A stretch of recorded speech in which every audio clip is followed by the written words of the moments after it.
Hi, my beautiful family. Welcome back to Mr. Peter's Stories, the home of love, passion, and deep emotions. I am truly grateful for each and every one of you. Your support, your love, and your presence mean everything to me. Before we begin, let's take a moment to pray together as one beautiful family. A beautiful prayer for Mr. Peter. Stories family, Heavenly Father, today we come before you with grateful hearts, lifting up the beautiful family of Mr. Peter Stories. You have brought us together from different places, different backgrounds, and different walks of life, but our hearts are united in love and kindness. Lord, bless every soul that listens, watches, and supports this journey. Let their lives be filled with joy, success, and endless love. May they find peace in their struggles, strength in their challenges, and hope in every new day. For those facing difficulties, be their guiding light. For those seeking love, fill their hearts with warmth. For those chasing dreams, open doors of opportunity. And for every single person here, Lord, let them feel your presence, your protection, and your endless love. We declare greatness over our lives. We declare joy, peace, and abundance. No evil shall come near us, and no negativity shall steal our happiness. Thank you, Lord, for this beautiful family. Thank you for the love we share, and thank you for the many blessings yet to come. In your holy name we pray. Amen. My beautiful family, are you satisfied? My beautiful family, I put my heart into every story, every word, and every emotion I share with you. Are you enjoying my work? Am I improving, or do I need to work harder? Your feedback is my greatest motivation, and I want to give you the best storytelling experience possible. Let me know in the comments. Do my stories touch your heart? Your love and support mean everything to me, and I want to keep growing for you. Let's take attendance, the unique way. Now, my beautiful family, let's celebrate our global love and unity. Drop your country in the comments, and let's see where our Mr. Peter Stories family is watching from. Here are famous phrases from places where Black lives shine brightly. Do you recognize any of these? USA, in God we trust. Caribbean, one love, one heart, let's get together and feel all right. UK, keep calm and carry on. Canada, sorry, because we know Canadians are the politest people. Ghana, Akwaba, a warm welcome because hospitality is everything. South Africa, Ubuntu, I am because we are. France, liberté, égalité, fraternité. Liberty, equality, fraternity, a symbol of unity. Australia, no worries, mate. Kenya, Hakuna Matata, no worries. Nigeria, no wahala, meaning no problem, because Nigerians handle everything. Jamaica, we likla, but we talawa. We may be small, but we are mighty. Haiti, l'union fait la force. Unity is strength. Trinidad and Tobago, we jammin' still. No matter what, we keep moving. Ethiopia, land of origins, where history and pride begin. Brazil, é nós, it's us, a phrase full of community and spirit. Cuba, patria o muerte, venceremos, fatherland or death, we shall overcome. Dominican Republic, que lo que, what's up, the ultimate DR greeting. Barbados, Wu Guinea, how's it going, Bajan style. Senegal, Teranga, a single word for deep hospitality and warmth. Ivory Coast, Yako, a way of showing deep empathy and care. Tanzania, Pole Pole. Slowly, slowly, life is a journey, enjoy the process. Zimbabwe, Shona Yedu Inotapira. Our language is sweet, pride in culture. Angola, Força, strength, a word of encouragement and power. Cameroon, Ça va aller, it will be okay, hope and resilience.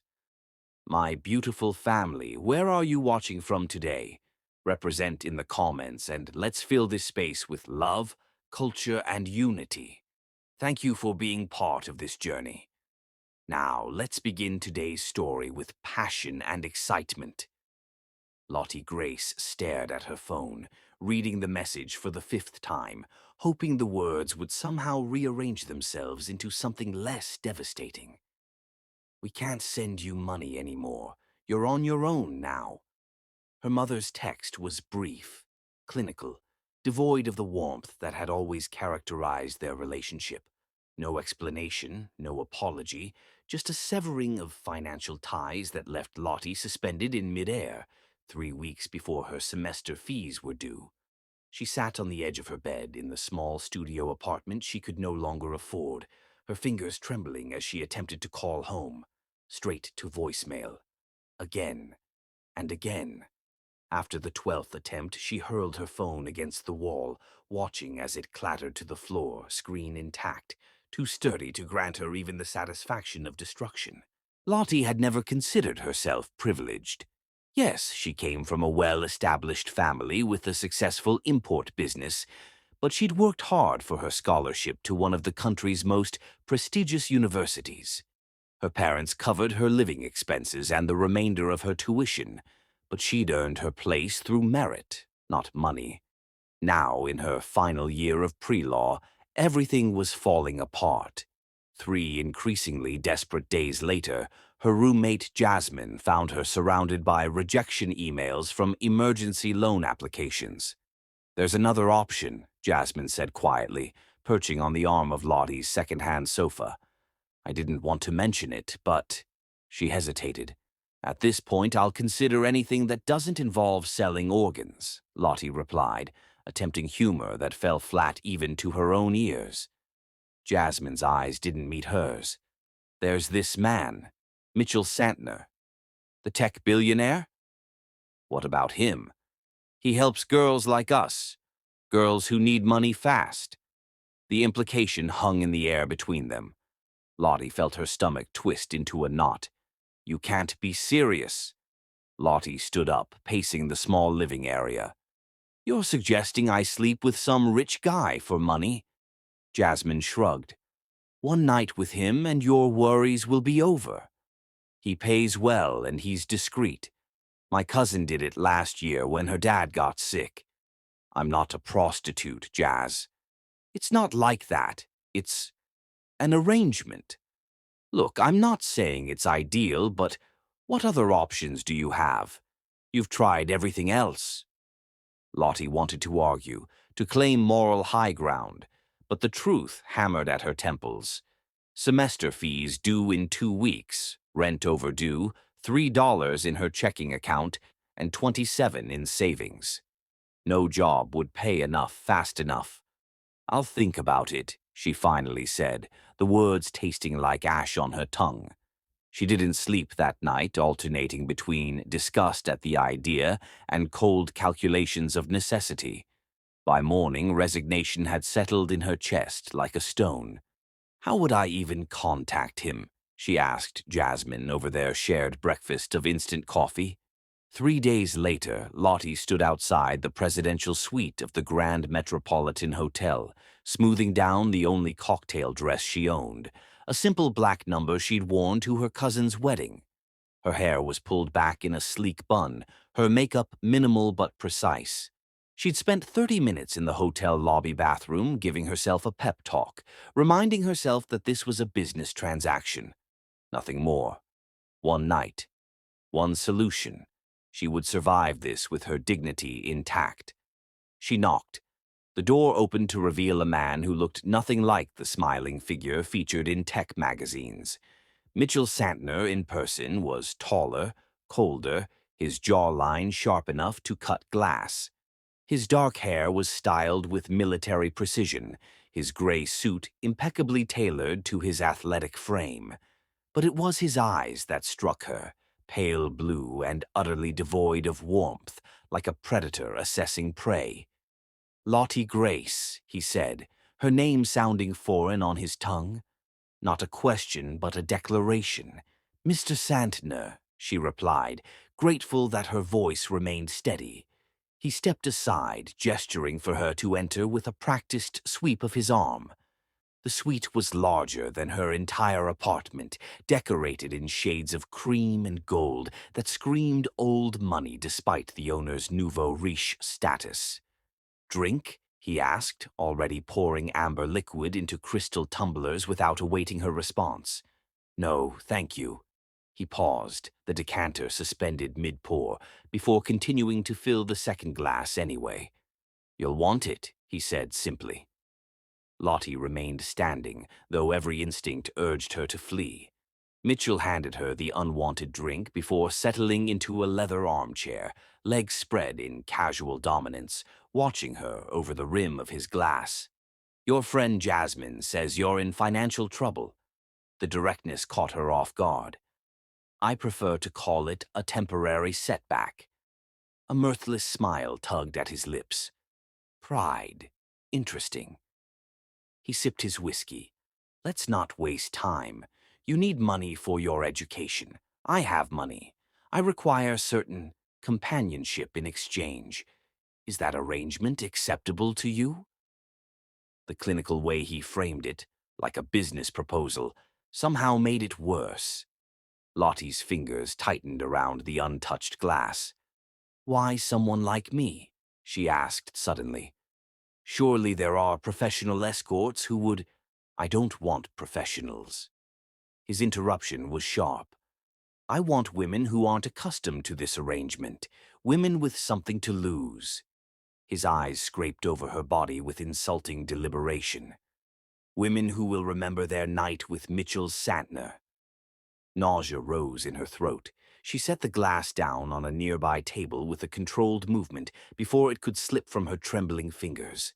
"I see," she managed. Mitchell stood abruptly, invading her personal space with two long strides. He was close enough now that she could smell his cologne, something expensive and subtle. "Do you know why I agreed to meet you specifically, Lottie Grace?" he asked, his voice dropping to a near whisper as one finger traced the line of her jaw. She stepped back. "I assume Jasmine spoke highly of me. Jasmine said you were desperate and proud, an intriguing combination." He followed her retreat. "But no, that's not why. I agreed because when I saw your picture, I noticed you share a remarkable resemblance to my wife." The confession hit her like ice water. "You have a wife?" Mitchell's smile didn't reach his eyes. "Of course I have a wife. Did you think I was lonely?" He circled her slowly, like a shark. "I will sleep with you tonight so you won't be jealous if I have kids with my wife." The words were so unexpected, so deliberately cruel, that for a moment Lottie couldn't process them. When understanding dawned, it felt like a physical blow. "You think I'm—" Words failed her. "A gold digger? An opportunist? Yes." Mitchell shrugged. "But I'm still willing to help you with your little financial problem." Something snapped inside her. Pride, perhaps, or the last thread of self-deception that had allowed her to walk into this room. "You don't know me," Lottie said, her voice low and controlled, despite the rage building behind her ribs. "You don't know anything about me or my situation." "I know enough," he countered, refilling his glass. "You're here, aren't you?" Lottie straightened her back, meeting his gaze directly for the first time. "Yes, I am. But after tonight, I will never see you again.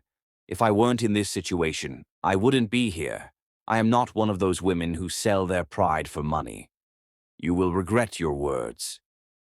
Something flickered across his face, surprise, perhaps, at being challenged.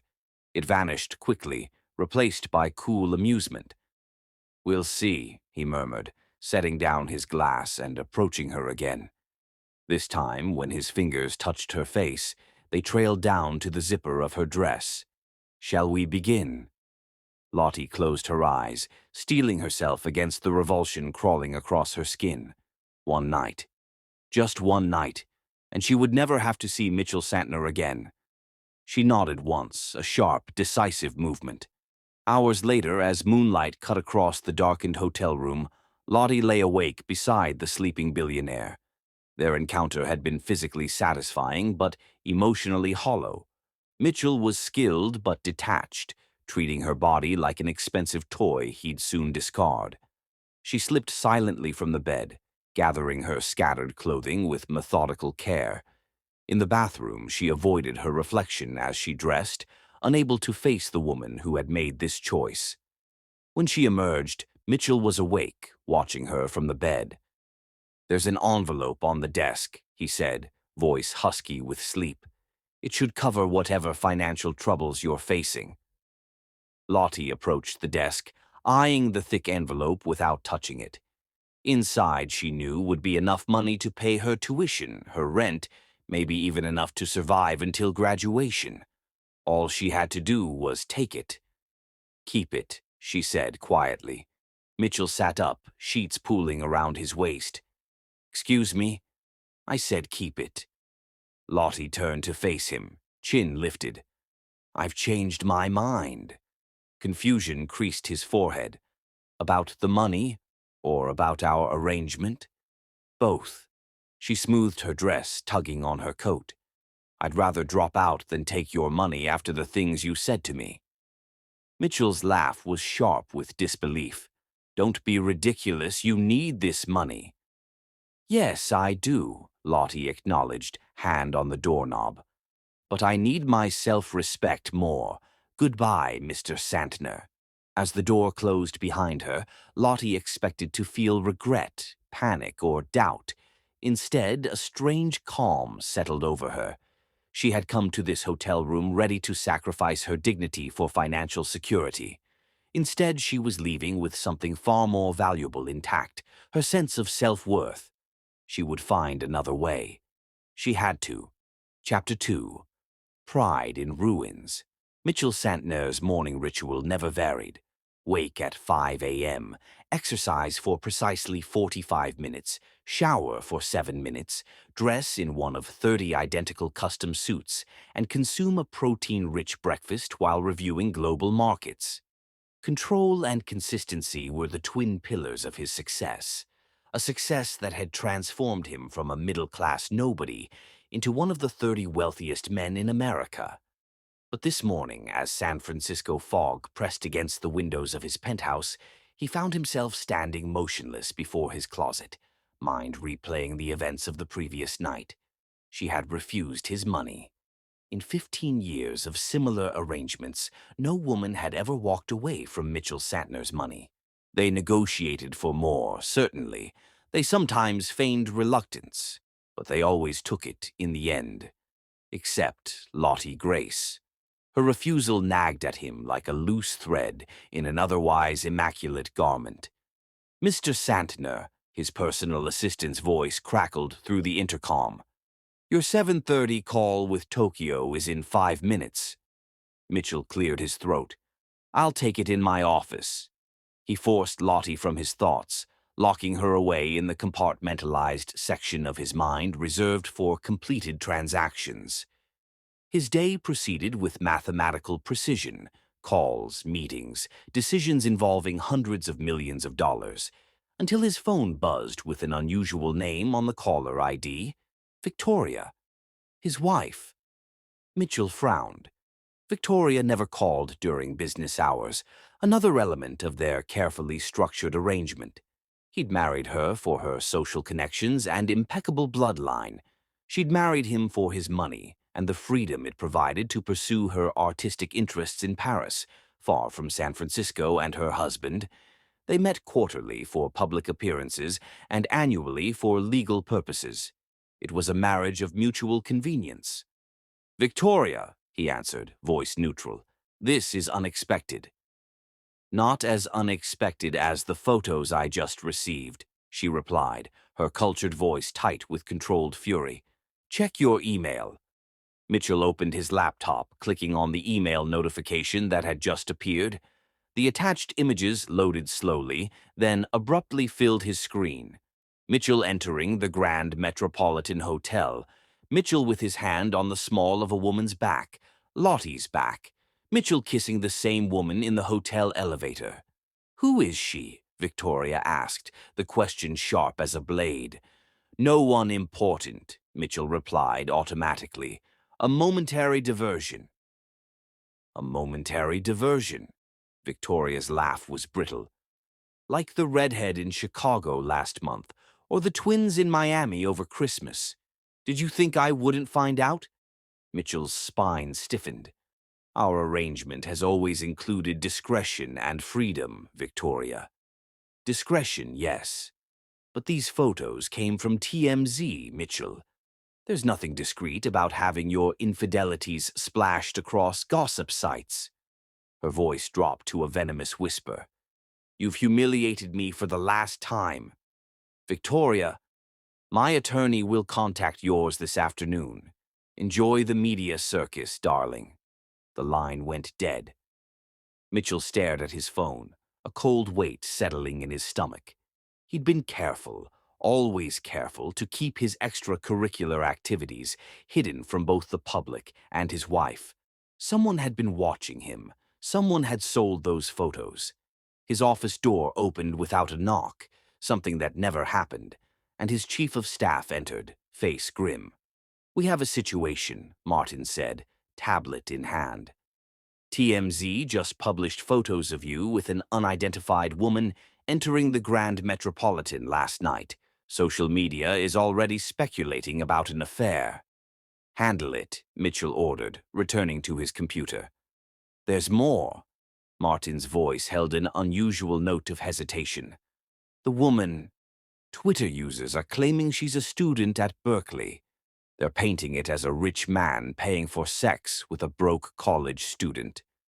Mitchell's head snapped up. What? The story is trending. Major outlets are picking it up. Martin placed the tablet on Mitchell's desk, open to a headline. Tech billionaire Mitchell Santner, caught in sex scandal with college student. Beneath it was a grainy but recognizable photo of Lottie entering his hotel room. Find her, Mitchell ordered, a muscle ticking in his jaw. Find out who she is, what she wants. If this is some kind of blackmail scheme. She hasn't made any statements, Martin interrupted. She's not responding to media inquiries. If it's blackmail, she's playing a long game. For a fleeting moment, Mitchell recalled Lottie's parting words. You will regret your words. Had this been her plan all along? To humiliate him publicly. Get our PR team working on damage control, Mitchell said, mind already calculating the potential financial fallout. Draft a statement about a consensual relationship between adults. Make it clear there was no payment involved. Martin nodded, making notes. And Victoria? What about her? She's giving an exclusive interview to People magazine tomorrow. The controlled facade Mitchell had maintained for decades cracked slightly. She what? Her representative contacted them an hour ago.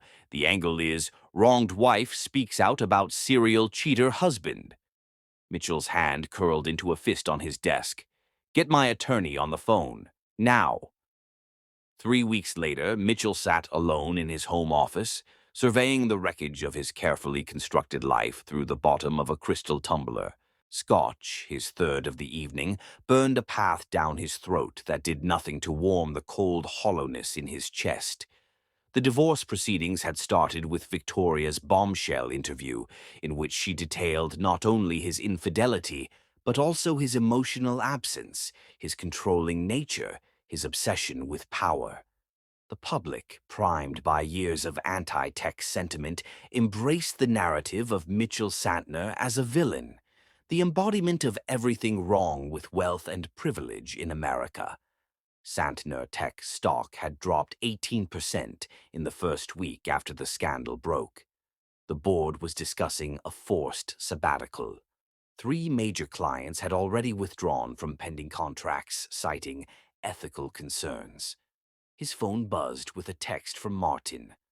Wall Street Journal running feature tomorrow on your pattern of exploitation. 3 more women have come forward claiming similar hotel meetings. Need comment ASAP. Mitchell didn't respond. There was nothing to say. Yes, there had been other women before Lottie, many others. All consensual, all compensated generously for their time and discretion. None had ever complained. until now when blood was in the water and the sharks were circling. He poured another drink, the liquid sloshing over the edge as his usually steady hand trembled slightly. The irony wasn't lost on him. He'd built an empire on his ability to predict human behavior, to understand motivations and manipulate outcomes.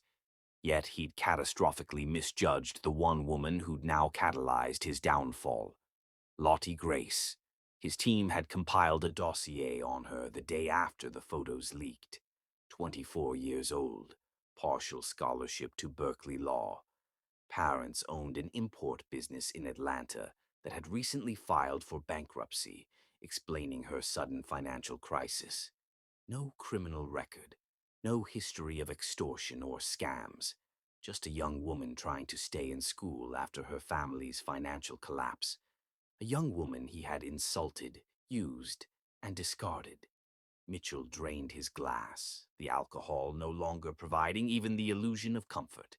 He'd tried to contact her, through intermediaries, of course, offering substantial sums for her public support, or at least her silence. She'd refused all overtures. His phone rang. Martin again. Mitchell silenced it without answering. For the first time in his adult life, Mitchell Santner was facing a problem money couldn't solve. His reputation was in tatters. His company was faltering. His marriage was over. His carefully constructed world was collapsing, and he had no one to blame but himself. Depression settled over him like a shroud, heavy and suffocating. The penthouse that had once represented his success now felt like a mausoleum, a monument to everything he'd lost. In the darkest hours of the night, when the scotch had dulled his defenses and honesty crept in, Mitchell admitted the truth to himself. Lottie had been right. He was reaping what he'd sown, harvesting the bitter fruit of years of treating people as commodities. You will regret your words. He already did, more than she could possibly know. Chapter 3. Unexpected Consequences. 6 months after the night that had altered the trajectory of her life, Lottie Grace had established a new normal. The media frenzy had eventually died down, though not before forcing her to withdraw from Berkeley temporarily. The university had discreetly offered her an emergency scholarship in exchange for her silence about the scandal. They had no desire to be dragged further into the Mitchell-Santner debacle. Lottie had accepted the scholarship, but deferred her return until the following semester. She needed time to process everything that had happened, to rebuild her sense of self away from the scrutiny and whispers. She had found a job at Eloise, an upscale restaurant in the financial district, where the manager had hired her with a knowing look, but no questions. The pay was decent, the tips were excellent, and most importantly, the wealthy clientele usually treated her as invisible, just another element of the restaurant's elegant ambiance. Tonight, the Friday dinner rush was in full swing. Lottie moved gracefully between tables, balancing plates of exquisitely prepared food, her practiced smile never faltering despite the growing discomfort in her lower back. The early autumn heat wave wasn't helping matters, making her fitted black uniform cling uncomfortably to her skin. "Table 7 needs their check," Julian, another server, murmured as they passed in the narrow corridor to the kitchen. "On it," Lottie replied, adjusting her path. She was halfway across the dining room when she felt it. A prickling sensation at the back of her neck, the unmistakable weight of someone's gaze. She turned slowly, scanning the crowded restaurant until her eyes locked with a pair of familiar pale blue ones. Mitchell Santner sat alone at a corner table, a half-empty tumbler of amber liquid before him. He looked different, thinner, his usually immaculate appearance slightly disheveled. The pristine suit remained, but it hung on his frame as if tailored for a larger man. His hair was longer, less rigorously styled, and dark shadows underscored his eyes. For a suspended moment, neither moved. The busy restaurant continued its symphony of conversation and clinking glasses around them. But between Mitchell and Lottie, time seemed to stop, compressing 6 months of changes into a single frozen second. Lottie broke the connection first, turning abruptly toward table 7, her heart hammering against her ribs. Her hands trembled slightly as she presented the check to the middle-aged couple dining there, but her voice remained steady. "Whenever you're ready," she said, placing the leather folder on the table. "There's no rush." She felt Mitchell's eyes following her as she moved to her next table, then the next, deliberately keeping her back to his corner of the restaurant. Julian approached her as she entered the kitchen. "The guy at table 12 is asking for you specifically," he said, eyebrows raised in question.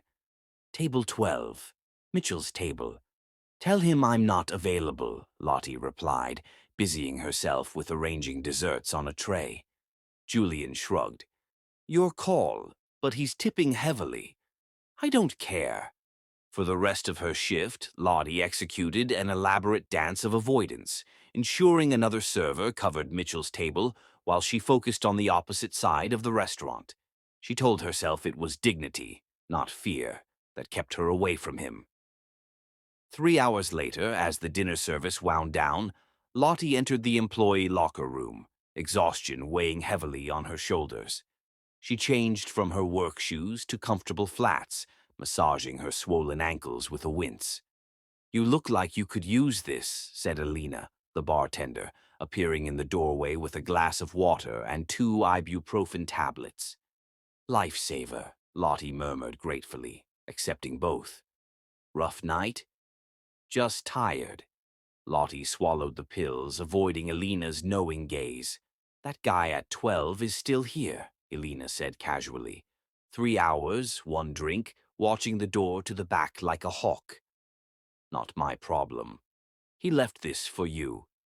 Elena held out a folded piece of paper. "Asked me to make sure you got it."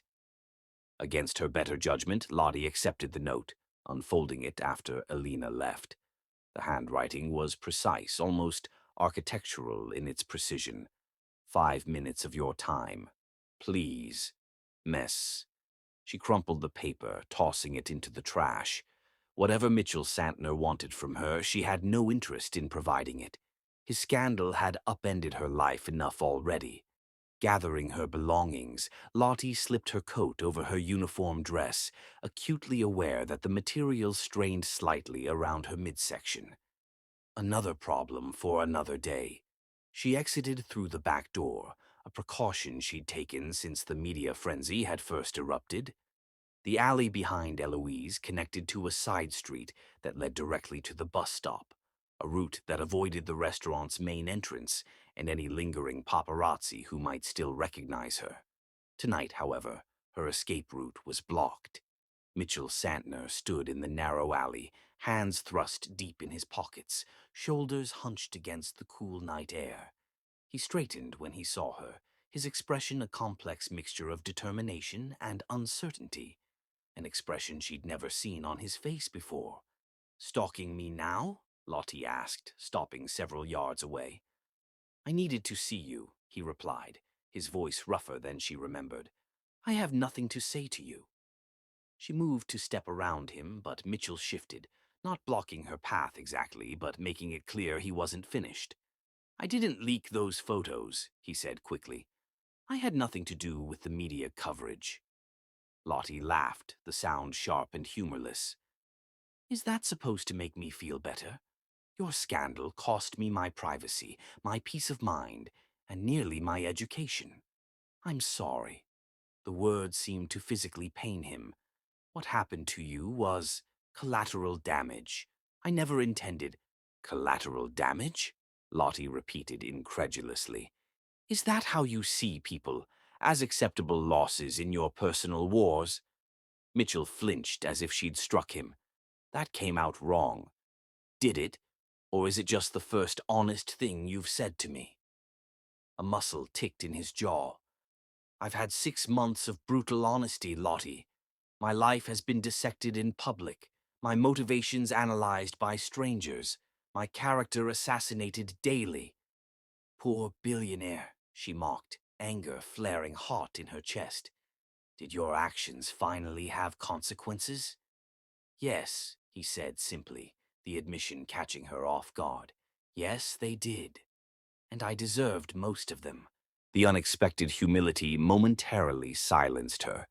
Mitchell took advantage of her hesitation to step closer, close enough that she could see the new lines etched around his eyes, smell the faint scent of expensive liquor on his breath. I didn't come here to defend myself, he continued. I came because...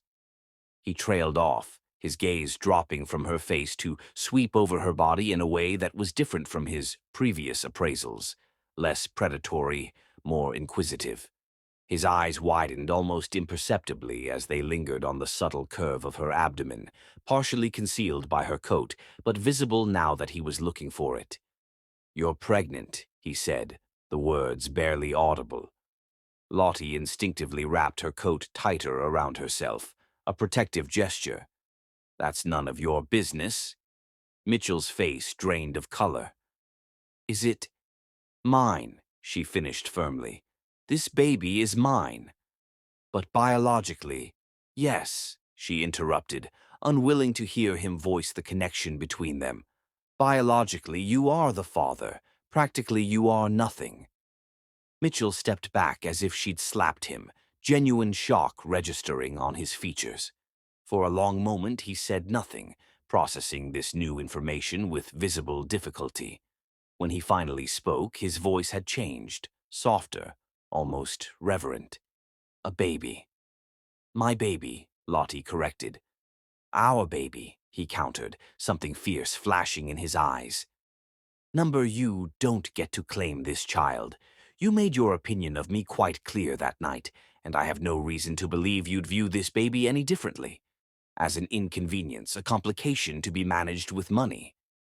Mitchell ran a hand through his hair, disarranging it further. "You're right about how I treated you. I was cruel, dismissive. I saw you as..." He struggled visibly with his words. "I saw you as a transaction, but this changes everything." "It changes nothing," Lottie insisted. "I don't need your money. I don't need your involvement. What I need is for you to respect my decision to raise this child on my own."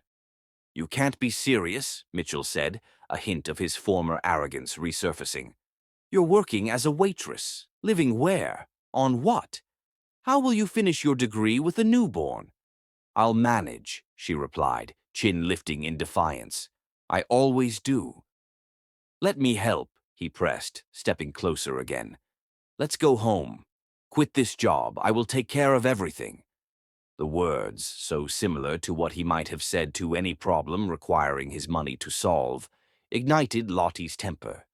"Do you remember what you said to me that night?" she demanded, voice low but intense. "I will sleep with you tonight so you won't be jealous if I have kids with my wife. You thought I was for sale. I wasn't then, and I'm not now, and neither is this baby." Mitchell blanched. "Lottie, I was wrong. I'm not the same man." "Leave," she interrupted, "or I'll call security." For a moment it seemed he might argue further. Then, shoulders slumping in defeat, Mitchell stepped aside. "This isn't over," he said quietly as she passed him. "That's my child, too." Lottie paused, turning to face him one last time. "No, Mitchell, this is over. It was over the moment you decided I was beneath you." She walked away, back straight, pace steady despite the turmoil raging inside her. She didn't look back to see Mitchell standing motionless in the alley, watching her disappear into the night with his world fundamentally altered for the second time in 6 months. Only when she was safely on the bus, hidden among tired commuters, did Lottie allow herself to rest a protective hand on her stomach. "It's just us," she whispered to the life growing within her. "And we're going to be fine." But as the bus carried her toward her small apartment in a neighborhood that grew more dangerous by the block, Lottie couldn't quite silence the whisper of doubt that crept through her determination. She had rejected Mitchell Santner and his money twice now, first from pride, now from principle. She only hoped her principles would keep her child fed and safe in the months to come. Chapter 4. Twin miracles. The contractions began during the dinner rush on a rainy Tuesday evening in March, just as Lottie was balancing a tray of martinis for a table of investment bankers. The first wave hit with such unexpected intensity that she nearly dropped the entire order, saving it only through sheer willpower and a steadying hand from Julian. "You okay?" he asked, concern evident in his eyes as he took the tray from her trembling hands. "Fine," Lottie lied, forcing a smile. "Just a little twinge." But the second contraction, barely 5 minutes later, drove her to her knees beside the service station, clutching the edge of the counter as waves of pain radiated through her lower back and abdomen. "That's not a twinge," Elena observed, kneeling beside her. "That's labor. How far along are you?" 36 weeks, Lottie gasped as the pain subsided. "But it's too early. I still have a month." Elena's eyebrows shot up. "Honey, babies don't always follow schedules. We need to get you to a hospital." "I just need a minute," Lottie insisted, struggling to her feet. "I can finish my shift." The restaurant manager, alerted by Julian, appeared at her side. "Not happening," he said firmly. "Marcus will cover your tables. Who can we call for you?" The question hung in the air, highlighting a truth Lottie had been avoiding. She had no one. Her parents, still struggling with bankruptcy, remained distant. Most of her friends had drifted away during the scandal. She had deliberately isolated herself these past months, focusing solely on survival. "I'll take an Uber," she said, reaching for her phone. "Like hell you will," Elena replied, already removing her bartender's apron. "I'm driving you." 20 minutes later, as they sat gridlocked in rush-hour traffic, another contraction gripped Lottie with such force that she cried out, her fingernails digging half-moons into the car's armrest. "These are coming too fast," Elena said, anxiety edging her voice as she honked uselessly at the wall of cars ahead. "Is there anyone who should know you're in labor?" "Family. Friend. The baby's father." Lottie shook her head, then hesitated. Despite everything, a primal urge to not be alone in this moment overwhelmed her pride. "My phone," she gasped between breaths. "Contacts. Under Do Not Answer." Elena found the number, the only one listed under that warning, and pressed dial before Lottie could reconsider. The call connected on the second ring. "Lottie," Mitchell's voice held a note of disbelief. They hadn't spoken since their confrontation in the alley 3 months ago, though Lottie knew he had continued patronizing Eloise, always requesting a table in her section, always accepting her refusal to serve him. "She's in labor," Elena said briskly. "We're stuck in traffic trying to get to San Francisco General. Who am I speaking with?" A moment of silence then. "Mitchell Santner, the baby's father. Where exactly are you?" Elena provided their location while Lottie endured another contraction, this one leaving her breathless and trembling. "I'll have a medical team there in 10 minutes, Mitchell said, voice shifting from shock to decisive action. "Don't move." 8 minutes later, as Lottie's contractions reached new heights of intensity, the gridlocked traffic parted for flashing lights. Not an ambulance, as she'd expected, but a private medical helicopter that descended onto the cleared street with military precision. "What the—" Elena began as two paramedics rushed toward their car. "Ms. Grace?" one asked as they opened the passenger door. "Mr. Santner arranged for transport to Mount Sinai Medical Center. They're expecting you." "No," Lottie protested weakly, another contraction stealing her breath. "San Francisco General is fine. Mount Sinai has the best NICU in the state," the paramedic interrupted gently, "for premature births." The mention of possible danger to her baby silenced Lottie's objections. She allowed them to transfer her to a stretcher and load her into the helicopter, Elena promising to follow by car. As they lifted off, Lottie closed her eyes against the vertigo, focusing instead on the rhythm of her breathing as the paramedics had instructed. By the time they landed on the hospital roof, The contractions were coming less than 2 minutes apart. A team of medical professionals awaited her arrival, whisking her directly to a private delivery suite that looked more like a luxury hotel room than a hospital. Among the team, a distinguished older woman introduced herself as Dr. Reynolds, the head of obstetrics. "You're progressing rapidly," she informed Lottie after a brief examination. 7 centimeters dilated already. We need to monitor the baby's heart rate. As they positioned sensors on Lottie's swollen abdomen, Dr. Reynolds paused, her experienced hands moving methodically across the taut skin. "Did you know you're carrying twins?" she asked, adjusting an ultrasound wand. Lottie's eyes widened in shock. "What? No, that's impossible. My doctor only ever mentioned one heartbeat." Dr. Reynolds turned the monitor toward her, pointing at two distinct shapes. "Twin girls, from the look of it. The second one was likely hidden behind her sister during previous scans. It happens occasionally, especially if you didn't have many ultrasounds." The revelation struck Lottie with the force of another contraction. Twins. Not one baby, but two. Twice the responsibility, twice the joy, twice the challenge. The enormity of it overwhelmed her already taxed emotions, and tears sprang to her eyes. "I can't," she began, panic rising. "I wasn't prepared for one baby, let alone two." A nurse squeezed her hand reassuringly. "You're not alone. We'll help you through this." But Lottie was alone. Fundamentally, ultimately alone in the most important journey of her life. The realization broke something inside her, releasing months of carefully controlled fear and uncertainty. Outside the delivery suite, in the private waiting area that had been cleared for his exclusive use, Mitchell Santner paced like a caged animal.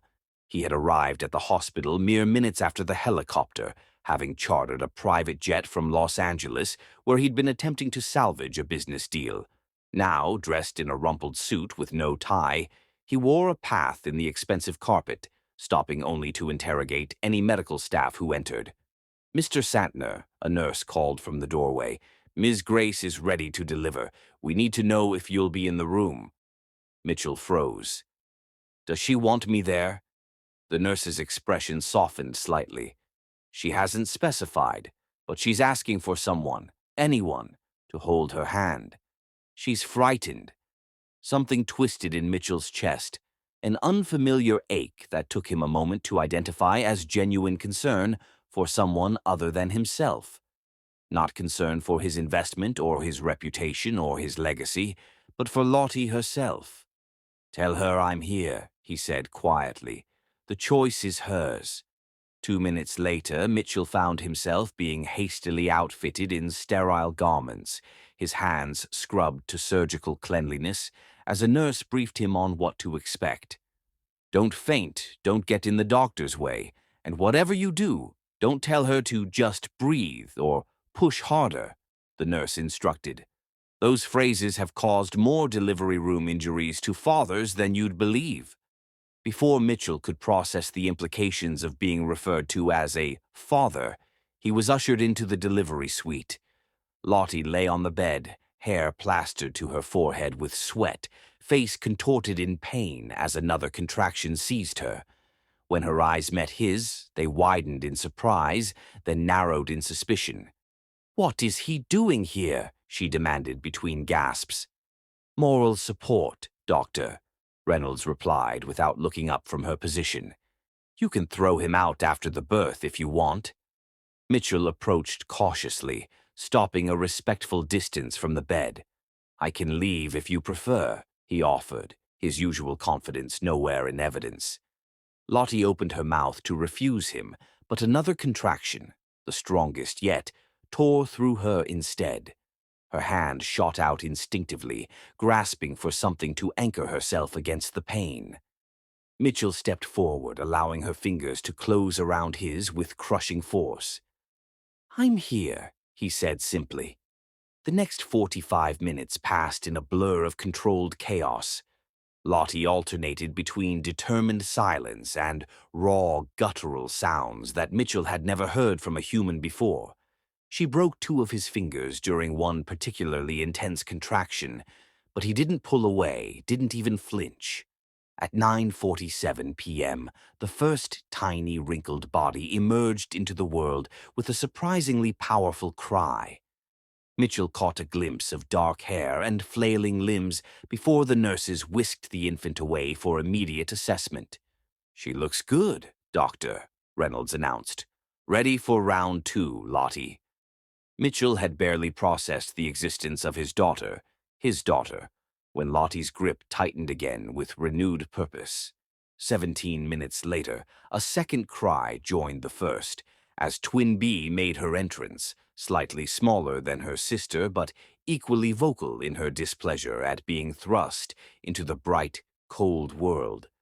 "Two healthy girls," the doctor confirmed after initial assessments. "A bit small, as expected with twins, but strong lungs and good color." Mitchell stood frozen beside the bed, his universe fundamentally altered for the third time since meeting Lottie Grace. He had awoken that morning as a disgraced businessman attempting to rebuild his empire. He was ending it as a father to twin daughters whose existence he'd only learned of hours ago. "Would you like to hold them?" a nurse asked, approaching with a carefully swaddled bundle. Before Mitchell could answer, Lottie's exhausted voice intervened. "I want to see them first." The nurses brought both infants to her, placing them gently in the crooks of her arms. Lottie stared down at their tiny faces, nearly identical except for a small birthmark on the second twin's left shoulder, with an expression of wonder and fierce protectiveness. "They're beautiful," she whispered, touching each tiny cheek with a trembling finger. Mitchell moved closer, drawn by an instinct older than civilization itself. "They look like you," he observed softly, noting the curves of their delicate mouths, the rich brown of their skin, the determined set of their miniature chins. "They have your eyes," Lottie replied, then looked up at him directly for the first time since he'd entered the room. "What are you doing here, Mitchell?" The question held no hostility now, only genuine curiosity and bone-deep fatigue. "I got a call that you were in labor," he answered simply. "Where else would I be?" "Anywhere. Everywhere. You didn't have to come." "Yes," Mitchell said with quiet certainty. "I did." Lottie studied him for a long moment, taking in his disheveled appearance, the intensity of his gaze as he looked at their daughters, the unusual vulnerability in his expression. "You can hold them," she finally said, "but you can't hold them until I wake up." The nurses took this as their cue, gently removing the twins from Lottie's arms as her eyes drifted closed, exhaustion finally claiming her. They guided Mitchell to a nearby chair, showing him how to support the first infant's head as they placed her in his arms. Mitchell had held many things in his life: power, wealth, influence, but nothing had ever felt like the weight of this tiny human who shared his blood. She was impossibly small, impossibly perfect, her miniature fingers curled into a fist against his chest. As he stared down at her, she opened her eyes, pale blue like his own, and seemed to look directly into his soul. Something broke open inside him, something that had been walled off for decades, since his own childhood, in a home where emotions were considered weaknesses and connections liabilities. A tear slipped down his cheek, landing softly on his daughter's blanket. "Hello," he whispered, voice thick with emotion he didn't try to disguise. "I'm your father." The words, spoken aloud for the first time, resonated through him like a vow. For the next 12 hours, Mitchell maintained his vigil outside Lottie's room, allowing the nurses to bring the twins to him periodically while Lottie slept. He didn't eat, didn't sleep, didn't even check his phone despite the dozens of messages from his executive team.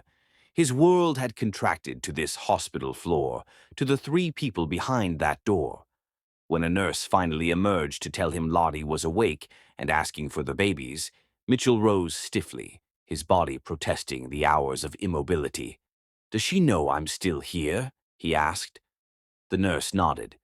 She does. Mitchell hesitated outside the door to Lottie's room, gathering his composure before entering. She was sitting up in bed, looking simultaneously exhausted and alert, her hair pulled back in a simple ponytail. The twins lay in a clear bassinet beside her, both sleeping peacefully. Lottie, he greeted her softly.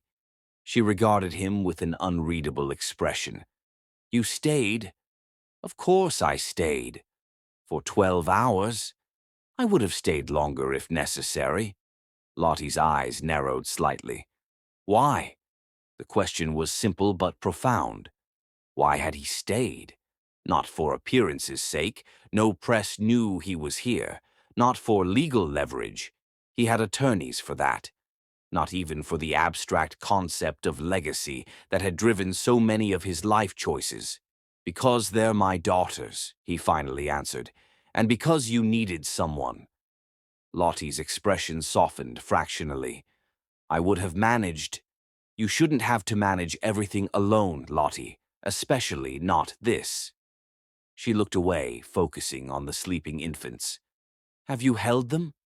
Yes. The nurses showed me how. And? Mitchell moved closer to the bassinet, gazing down at his daughters. And I've never felt anything like it, he admitted. They're miraculous. For a moment, something like understanding passed between them, a shared awe at what they had created, however unintentionally. Please, Mitchell said quietly, let me hold them again. Lottie watched him for a long moment before nodding once.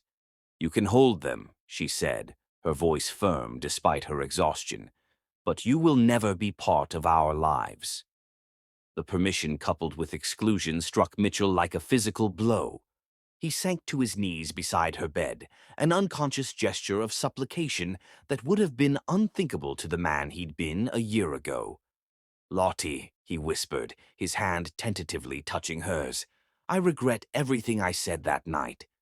I was a fool, an arrogant, cruel fool who didn't see your worth. Please don't punish our daughters for my mistakes. Surprise flickered across her face at his humility, but her resolve remained firm. This isn't punishment, Mitchell. It's protection. I won't expose them to a father who might view them as I once viewed their mother, as commodities, as status symbols, as things to be controlled. I'm not that man anymore, Mitchell insisted, his voice breaking slightly. That man died when his world collapsed, when he realized too late what matters. Lottie's expression remained skeptical, but something in his raw honesty must have reached her. She lifted one of the twins from the bassinet and held her out to him. Start with this moment, she said quietly. Just this one moment with her. We'll figure out the rest later. Mitchell took his daughter with reverent care, cradling her against his chest as if she were made of the finest crystal. As he looked down at her sleeping face, he made a silent vow that no matter what it took, no matter how long, he would prove to Lottie that he was worthy of being in their lives, not as the man he had been, but as the man these tiny girls needed him to become. Chapter 5. The Fortress Wall. The first month after the twins' birth passed in a sleepless haze for Lottie. Days and nights blurred together in an endless cycle of feeding, changing, soothing, and brief, precious moments of rest. She had named the girls Maya and Zora, after Maya Angelou and Zora Neale Hurston, women whose words had sustained her through her darkest times. Mitchell had arranged for a private nurse to assist during the first 2 weeks, ignoring Lottie's protests that she didn't need his help. When the nurse's term ended, Lottie found herself simultaneously relieved to reclaim her privacy and overwhelmed by the reality of caring for 2 infants alone. She had moved into a new apartment before the birth, a modest but secure 2-bedroom in a better neighborhood than she could normally afford. She told herself the decision was practical, not influenced by Mitchell's persistent argument that her previous place was unsafe for children. The fact that he had somehow discovered her new address less than 24 hours after she moved in was both impressive and unsettling. He appeared every day at precisely 6 p.m., bearing food from different high-end restaurants and asking in a carefully neutral tone if he could see the twins. Lottie established rigid boundaries, 30 minutes, supervised, in the living room only. Mitchell accepted these terms without complaint, arriving punctually and departing exactly when his allotted time ended. On this particular evening, as rain lashed against the windows, Lottie opened her door to find Mitchell soaked from the short walk from car to building, a large paper bag clutched protectively against his chest. "Ethiopian tonight," he said, offering the bag. "The restaurant owner assured me it travels well." Lottie accepted it with a nod of thanks. Their interactions had developed a strained but functional civility over the weeks, neither friendly nor overtly hostile, just cautiously navigating the complex reality of their situation. "The girls are sleeping," she told him, moving toward the kitchen to unpack the food. "They might wake up during your visit, or they might not."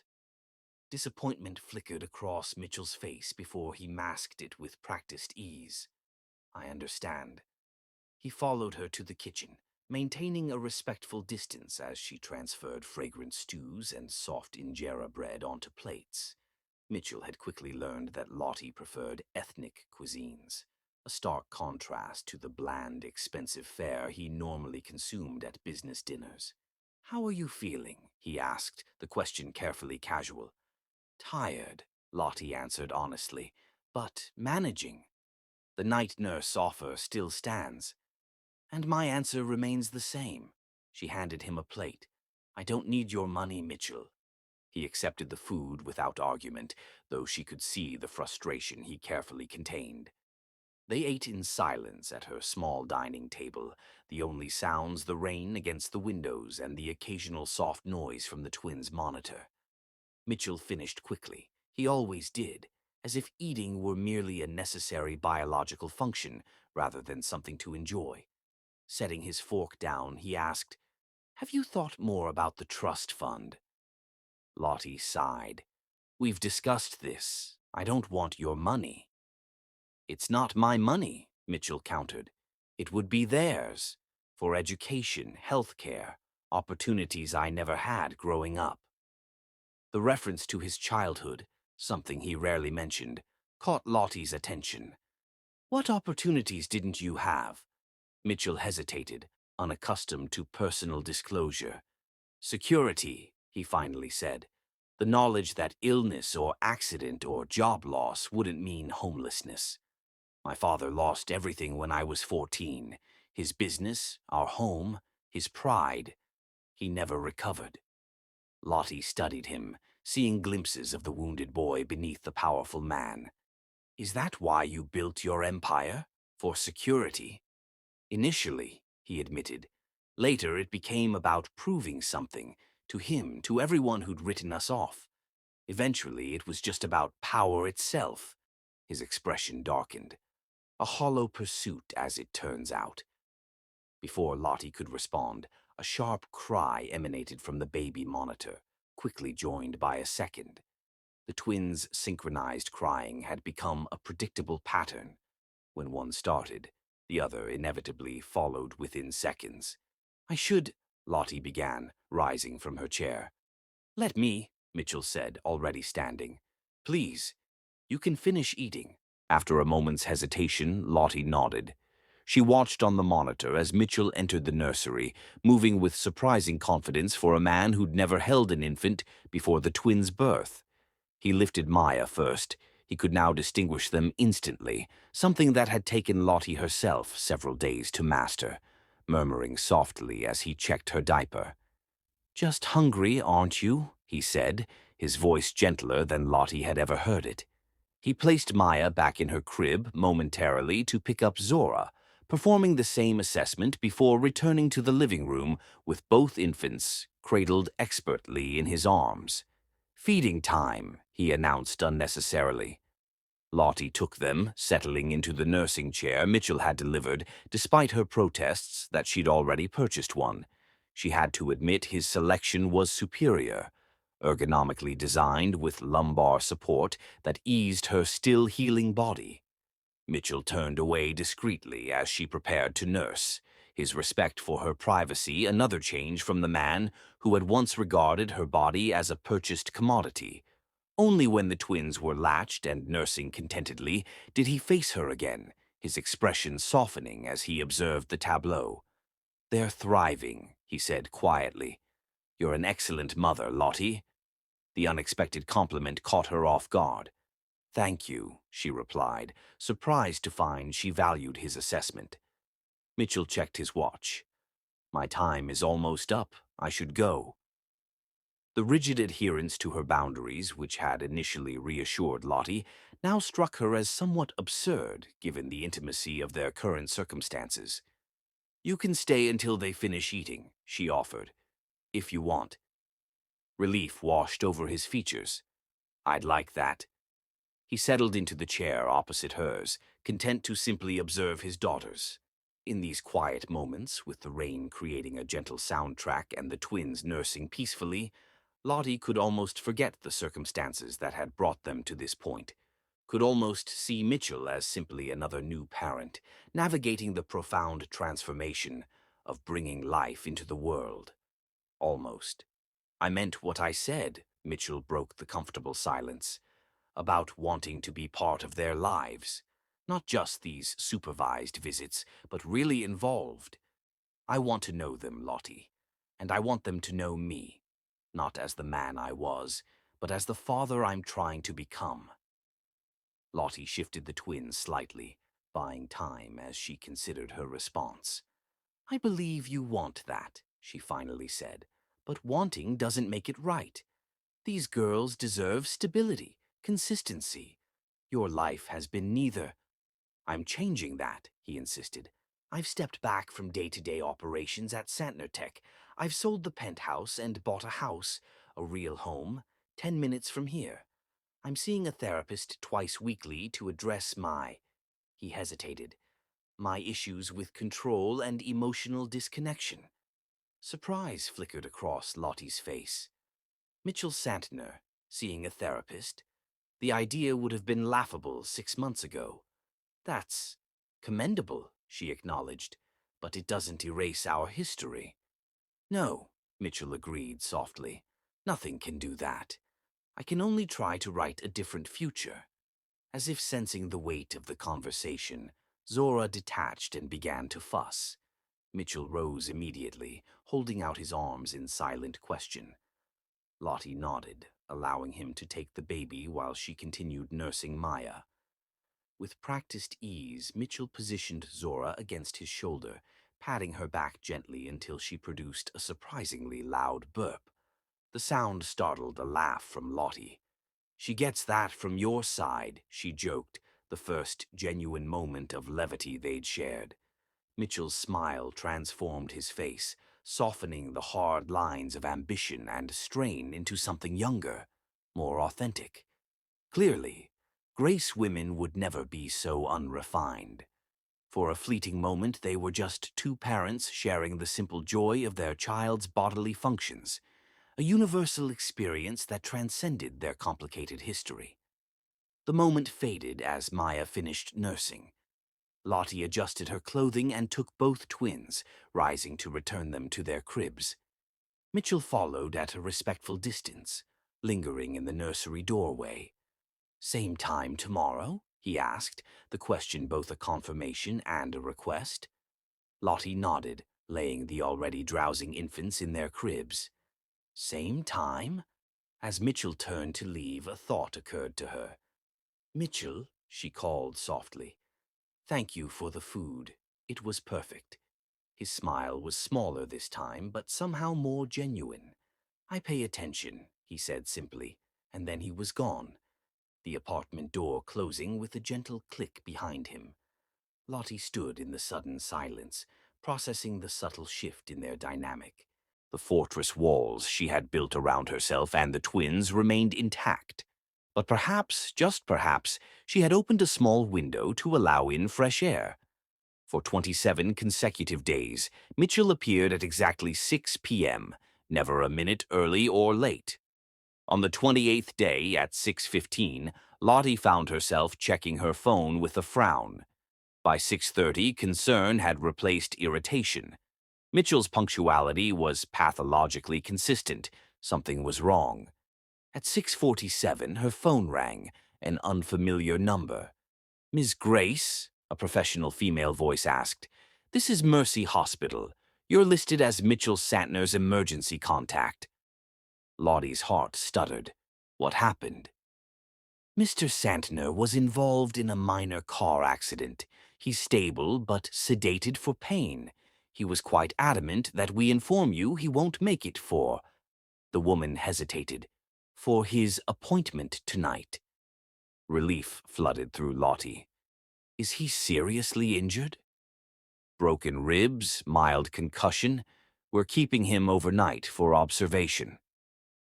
After getting the hospital details, Lottie hung up, emotions warring within her. Mitchell had made her his emergency contact, a fact that should have irritated her but instead provoked an unexpected warmth. He'd been injured, yet his primary concern had been letting her know he wouldn't make their scheduled visit. The man was infuriating in his persistence. 2 hours later, with the twins fed and settled for their longest sleep stretch, Lottie made an impulsive decision. She called Alina, who arrived within 30 minutes to babysit, and took an Uber to Mercy Hospital. Mitchell's private room was dimly lit, monitors beeping softly as he slept, his normally impeccable appearance marred by a gash across his forehead and the unnatural pallor of pain. Lottie hesitated in the doorway, suddenly uncertain of her decision to come. As if sensing her presence, Mitchell's eyes opened, confusion giving way to surprise when he registered her presence. "Lottie!" His voice was raspy, disbelieving. "The twins are fine," she assured him, stepping into the room. "Elena's with them. I wanted to see if you were all right." Mitchell attempted to sit up, wincing visibly at the movement. "You came to check on me?" "Don't read too much into it," Lottie warned, but her tone lacked conviction. She approached the bed, assessing his injuries with clinical detachment. "You look terrible." "You should see the other guy," Mitchell joked weakly. At her raised eyebrow, he clarified, "Delivery truck ran a red light. My driver swerved to avoid the worst of it." "Your driver?"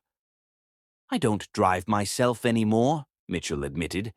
"Too many distractions. I was thinking about the twins, actually, whether Zora's cough had improved." The revelation that he had been thinking of their daughter with such concern softened something in Lottie's expression. "It has. The pediatrician said it's nothing serious." Relief washed over Mitchell's features. "Good. That's good." An awkward silence fell between them, the first in weeks. Lottie perched on the edge of the visitor's chair, suddenly hyper-aware that this was the first time they'd been alone together in a location that wasn't her apartment since the night the twins were conceived. "You made me your emergency contact," she finally said. Mitchell had the grace to look slightly embarrassed. "There's no one else I would trust," he admitted. "Not anymore." The simple honesty of his response resonated with Lottie in unexpected ways. Mitchell Santner, who once commanded an empire, had no one but her to call in crisis. The realization humanized him further in her eyes. "How long will they keep you?" she asked. "Just overnight. I'll be discharged tomorrow morning." Lottie nodded. Decision made. "I'll have Alina bring the twins by your place tomorrow evening. You shouldn't be driving or carrying them with broken ribs, but you can still see them." Mitchell's expression brightened despite his pain. "You do that?" "Don't make me regret it," she warned, but there was no real threat in her voice. As she rose to leave, Mitchell's hand caught hers, the first voluntary physical contact between them since the twins' birth. "Thank you," he said simply, his eyes conveying more than his words. Lottie didn't pull away immediately, allowing the brief connection. "Rest," she instructed. "The girls expect you back in form soon." Only as she left the hospital did Lottie acknowledge to herself that the first crack had formed in her carefully constructed defenses. Mitchell's consistent presence, his genuine efforts to respect her boundaries while remaining steadfast in his commitment to the twins, had begun to erode her resistance. The fortress walls still stood, but now, perhaps, with the foundation of a bridge being built alongside them. Chapter 6. Vicious Vengeance. 3 months after the twins' birth, as April's sunshine warmed San Francisco's notoriously foggy atmosphere, Lottie found herself sitting on a park bench beside Mitchell, watching as he cradled both sleeping infants against his chest. Their co-parenting arrangement had evolved gradually from rigid supervised visits to more natural interactions. Today marked the first time she had allowed him to take the twins to the park alone, though she had, coincidentally, appeared 30 minutes into his outing. Mitchell had simply smiled knowingly and shifted to make room for her on the bench, not commenting on her transparent excuse to check on them. His acceptance of her protectiveness, without challenging or resenting it, was yet another indication of his ongoing transformation. "They sleep better outdoors," he observed, his voice soft to avoid disturbing the peaceful babies. "Something about the fresh air." Lottie nodded, taking in the serene picture they presented. Mitchell had abandoned his formal business attire when with the twins, today wearing jeans and a simple gray sweater that softened his normally imposing presence. With his attention fully focused on the infants nestled against him, he looked nothing like the cold, calculating man who had once dismissed her so cruelly. "You're good with them," she admitted, the words feeling like a significant concession. Mitchell's smile was gentle, his eyes never leaving the twins' faces. "They make it easy. They're extraordinary, Lottie." "They are," she agreed, a mother's pride evident in her voice. A comfortable silence settled between them, broken only by the distant sounds of children playing and birds calling. These moments of peace had become more frequent recently, moments when their shared connection to the twins temporarily bridged the gulf of their past. "I have a proposal," Mitchell said suddenly, his tone cautious. "A business proposal," he clarified when she tensed slightly. "I'm listening." "The restaurant where you were working, Eloise, it's for sale." Lottie frowned, confused by the seeming non sequitur. "And I thought you might want to buy it." She laughed, the sound sharp with disbelief. "Right, with all my spare millions." "With a small business loan," Mitchell corrected, "for which I would act as guarantor only. No money would come directly from me." Lottie stared at him, processing the unexpected suggestion. "Why would I want to own a restaurant? I was a waitress there, not a chef or manager." "You were studying business law before." He hesitated. "Before everything happened. You understand contracts, regulations. The current manager would stay on. You'd be the owner, making strategic decisions." His eyes met hers directly. "You told me once you wanted financial independence. This would provide that."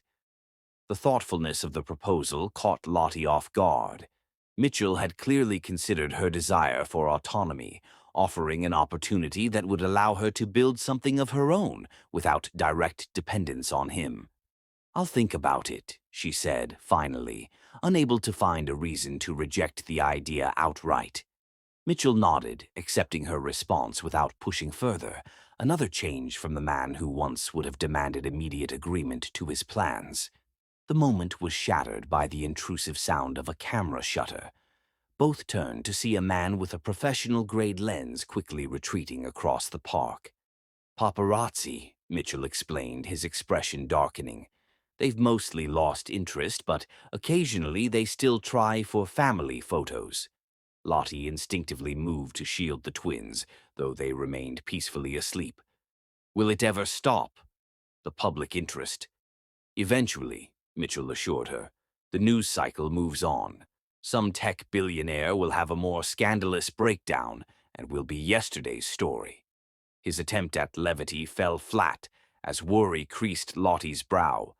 "I don't want the girls exposed to this," she said firmly. They didn't ask for public scrutiny. I know, Mitchell agreed, his voice softening. I've instructed my legal team to aggressively pursue any publication that prints images of them. Most outlets respect that boundary. As if sensing the tension in their parents, Zora stirred against Mitchell's chest, her tiny face scrunching in preparation for a cry. He shifted her gently, patting her back with practiced ease until she settled again. We should go, Lottie suggested, glancing around the park with newfound unease. It's almost feeding time anyway. They gathered their things and headed toward Mitchell's car, a modest SUV that had replaced his collection of sports cars, yet another concession to his new role as father. The practicality of the vehicle, with its carefully installed car seats and diaper bag in the trunk, represented the fundamental shift in his priorities. I can drop you both at home, he offered as they approached the vehicle. That would be good, Lottie agreed, helping transfer the twins to their car seats with the synchronized efficiency they'd developed over recent weeks. As they drove through San Francisco's hilly streets, Mitchell glanced at Lottie in the passenger seat. There's something else we should discuss, he said, his tone careful. About security? Lottie tensed slightly. What about it? I've received some concerning communications recently. Nothing specific, just vague expressions of discontent about my betrayal of my ex-wife. Threatening communications? Mitchell hesitated. My security team doesn't consider them credible threats, but they've advised increased caution, especially regarding the twins. Alarm flickered across Lottie's face. You think Victoria might— No, Mitchell interrupted firmly. Victoria has many faults, but she wouldn't harm children. This is likely just an overzealous supporter of hers, upset about our divorce. Then why mention it? Mitchell's hands tightened slightly on the steering wheel. Because it might be prudent to consider additional security measures for your apartment. Nothing intrusive, just upgraded locks, a better security system, perhaps occasional patrols. Lottie studied his profile, looking for signs of manipulation, the old Mitchell using fear to control her. Instead, she saw only genuine concern for their daughter's safety. All right, she conceded, but I approve any changes first, and no live-in security personnel. Agreed, Mitchell said, relief evident in his voice. As they pulled up to Lottie's building, Mitchell's phone rang through the car's Bluetooth system. The caller ID displayed Victoria, causing both to freeze momentarily. Speak of the devil, Lottie muttered. Mitchell declined the call with a sharp tap. Whatever she wants can wait. But as they were removing the twins from their car seats, his phone rang again, insistently, repeatedly. After the fourth call in succession, Mitchell sighed. She's nothing if not persistent. Let me take this quickly and see what she wants. He stepped away from the car, phone pressed to his ear. Lottie couldn't hear his words, but his posture grew increasingly rigid as the conversation progressed, his free hand clenching at his side.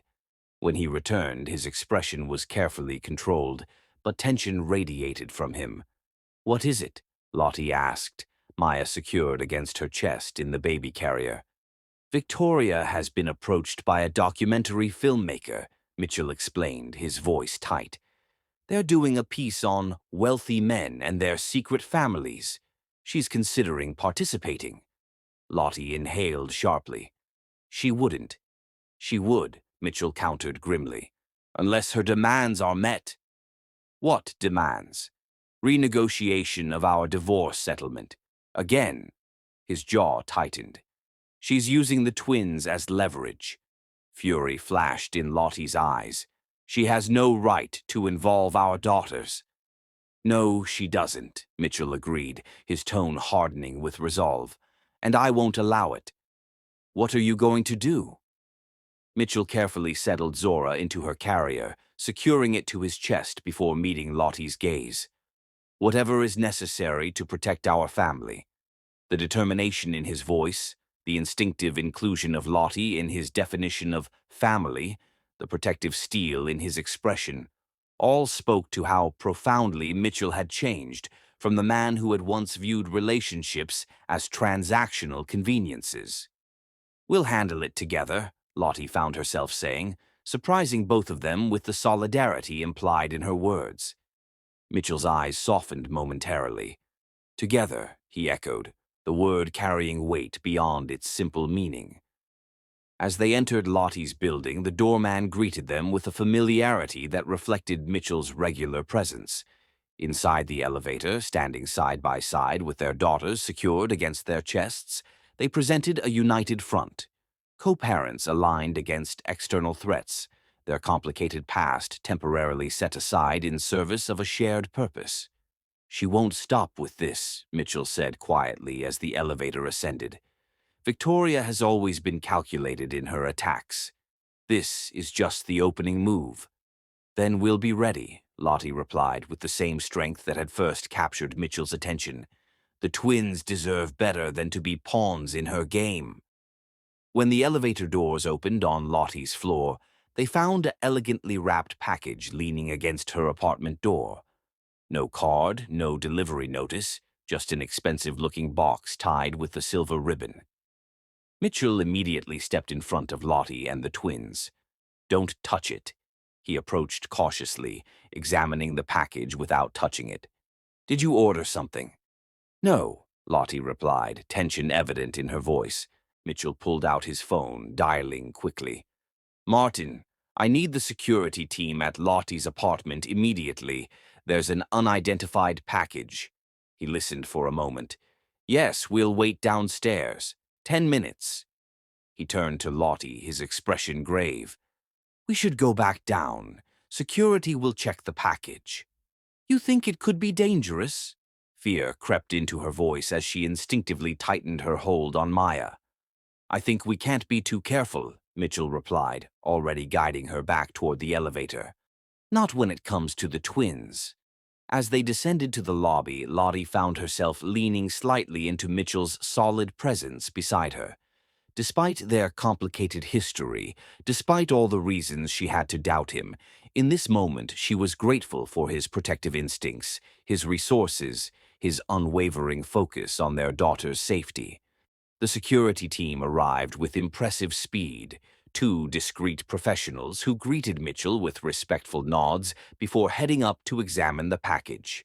20 tense minutes later, they returned to the lobby. "It's clear, sir," the lead security officer reported.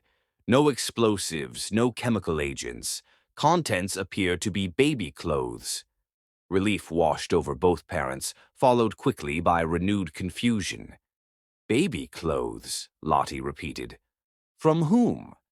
The security officer handed Mitchell a small card they had found inside. "This was enclosed." Mitchell read the card, his expression darkening before he wordlessly passed it to Lottie. In elegant script, it read simply, "For my stepdaughters. May they inherit their father's cunning rather than their mother's naivety. Victoria." The calculated malice of the gesture, delivering an ostensibly innocent gift laden with threatening implications, was quintessentially Victoria. It wasn't just the message that disturbed Lottie, but the violation implied by the knowledge of her home address, the twins' existence acknowledged as pawns in Victoria's vendetta. "She's been to the apartment," Lottie realized aloud, a chill running through her. "She knows where we live." Mitchell's expression hardened into something Lottie hadn't seen since their early encounters, the ruthless businessman capable of destroying opponents without remorse. But this time, that cold determination was focused on protecting rather than acquiring. "You and the twins aren't staying here tonight," he said, his tone leaving no room for argument. "My house has a state-of-the-art security system, multiple bedrooms, and is unknown to Victoria." Under normal circumstances, Lottie might have bristled at his authoritative tone, asserted her independence, insisted on finding her own solution. But with Maya warm against her chest and Victoria's thinly veiled threat in her hand, safety took precedence over pride. We'll need the cribs, their special blankets, my breast pump. I'll have everything delivered, Mitchell assured her, already typing instructions to his staff. The essentials tonight, everything else tomorrow. As they left the building under the watchful eyes of Mitchell's security team, Lottie realized they had crossed another threshold in their complex relationship. Victoria's vindictive actions had inadvertently accelerated their transition from cautious co-parents to something closer to a unified family. The irony wasn't lost on Lottie. The woman who had tried to separate them through manipulation and fear had instead pushed them closer together, creating an alliance strengthened by shared concern for their daughters. In the car, as Mitchell drove them toward his home with heightened vigilance, Lottie glanced at the twins sleeping peacefully in their car seats, unaware of the adult dramas swirling around them. Their innocent vulnerability reinforced her determination to protect them from Victoria's toxic influence, even if that meant accepting Mitchell's protection as well. "We'll handle this," Mitchell said quietly, as if reading her thoughts. "Victoria has always underestimated one crucial factor." "What's that?" Lottie asked. Mitchell's eyes met hers briefly before returning to the road.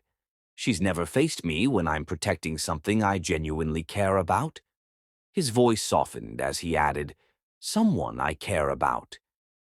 The simple admission hung between them, not quite a declaration, but more than a casual comment. Another step in their gradual journey from enemies to allies, from reluctant co-parents to something with the potential to be much more. As they arrived at Mitchell's house, a surprisingly modest but elegant home in a secure neighborhood, Lottie found herself wondering if Victoria's vicious vendetta might ultimately lead to an outcome none of them had anticipated: the forging of a real family from the ashes of betrayal and mistrust. Chapter 7. Brutal Truths. Victoria Santner had always prided herself on perfect timing.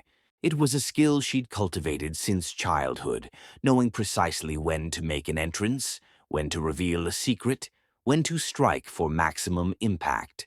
So, when photographs of her ex-husband with his black mistress and their mixed-race twins appeared in a minor gossip blog, Victoria recognized her moment had arrived. She had been watching Mitchell's careful rehabilitation from afar. The divorce settlement had been generous but unsatisfying. Half his fortune meant little compared to the humiliation she'd endured, discovering not just his infidelity, but the systematic way he'd compartmentalized her, treating their marriage as a business arrangement while seeking physical satisfaction elsewhere. Victoria wanted more than money. She wanted annihilation.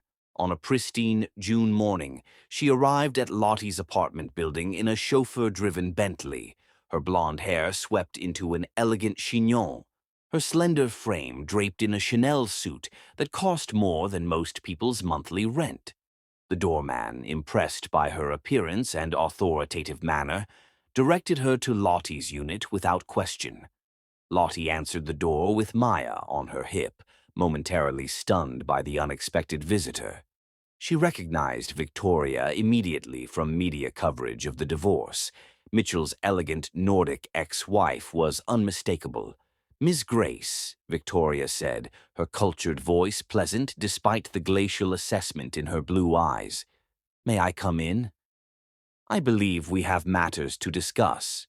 Lottie hesitated, instinct warning her against allowing this woman into her home. But curiosity prevailed. "Briefly," she agreed, stepping aside. "I have an appointment soon."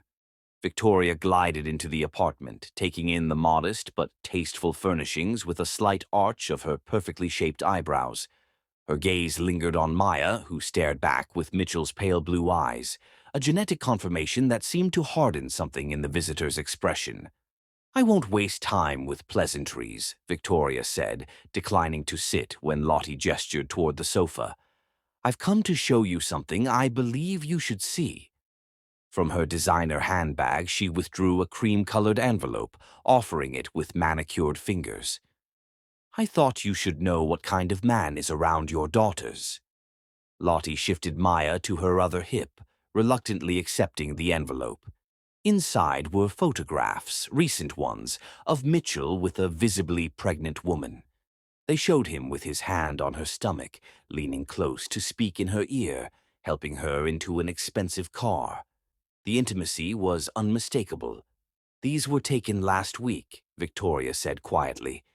"I have a friend who works at Cedar-Sinai Medical Center.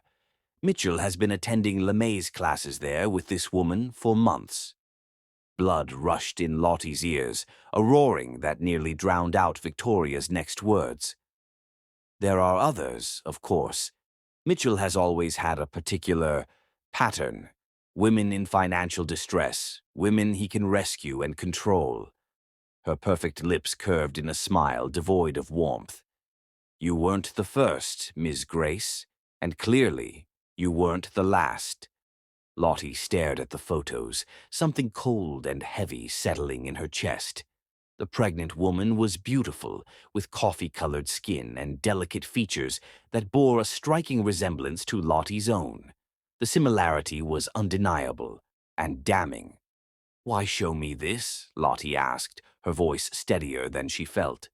Victoria's expression shifted to one of practiced sympathy. "Woman to woman, I felt you deserved to know. Mitchell presents himself as a changed man, devoted to your children. But some men never change their essential nature." She glanced meaningfully at Maya.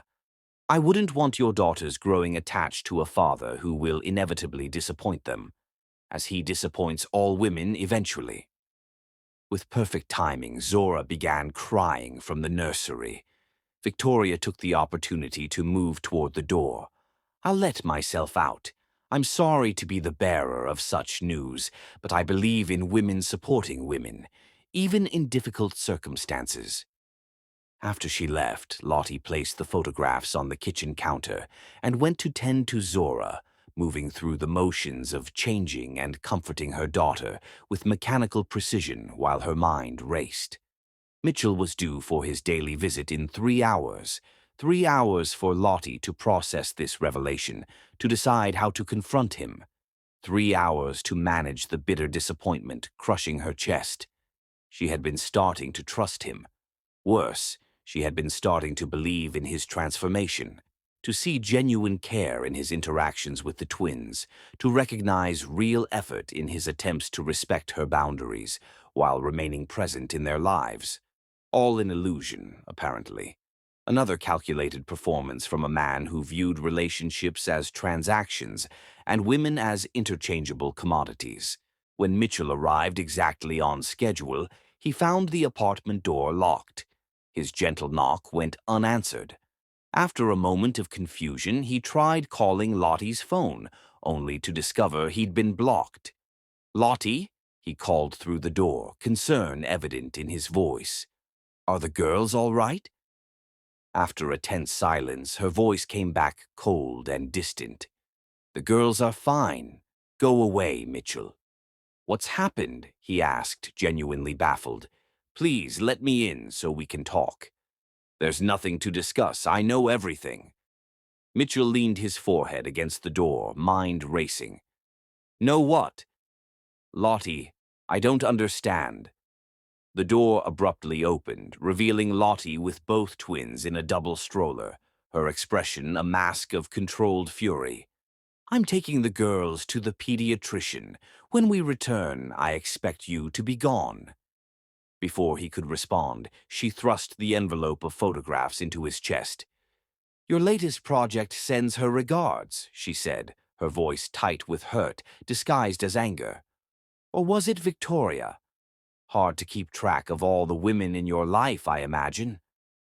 Understanding dawned as Mitchell glanced at the photos. "Lottie, this isn't what it looks like." "It never is," she interrupted. "Please move. We're going to be late." "This woman is my sister," Mitchell said urgently, blocking her path. "My half-sister, Sophia. We've only recently reconnected. Our father—" "Save it," Lottie snapped. "She looks nothing like you, and she looks everything like me, which seems to be your preferred type. The resemblance between us is obvious." "Yes, because she's half black like you," Mitchell insisted. My father had an affair with her mother years before I was born. I only found out about her existence after the divorce, when she contacted me."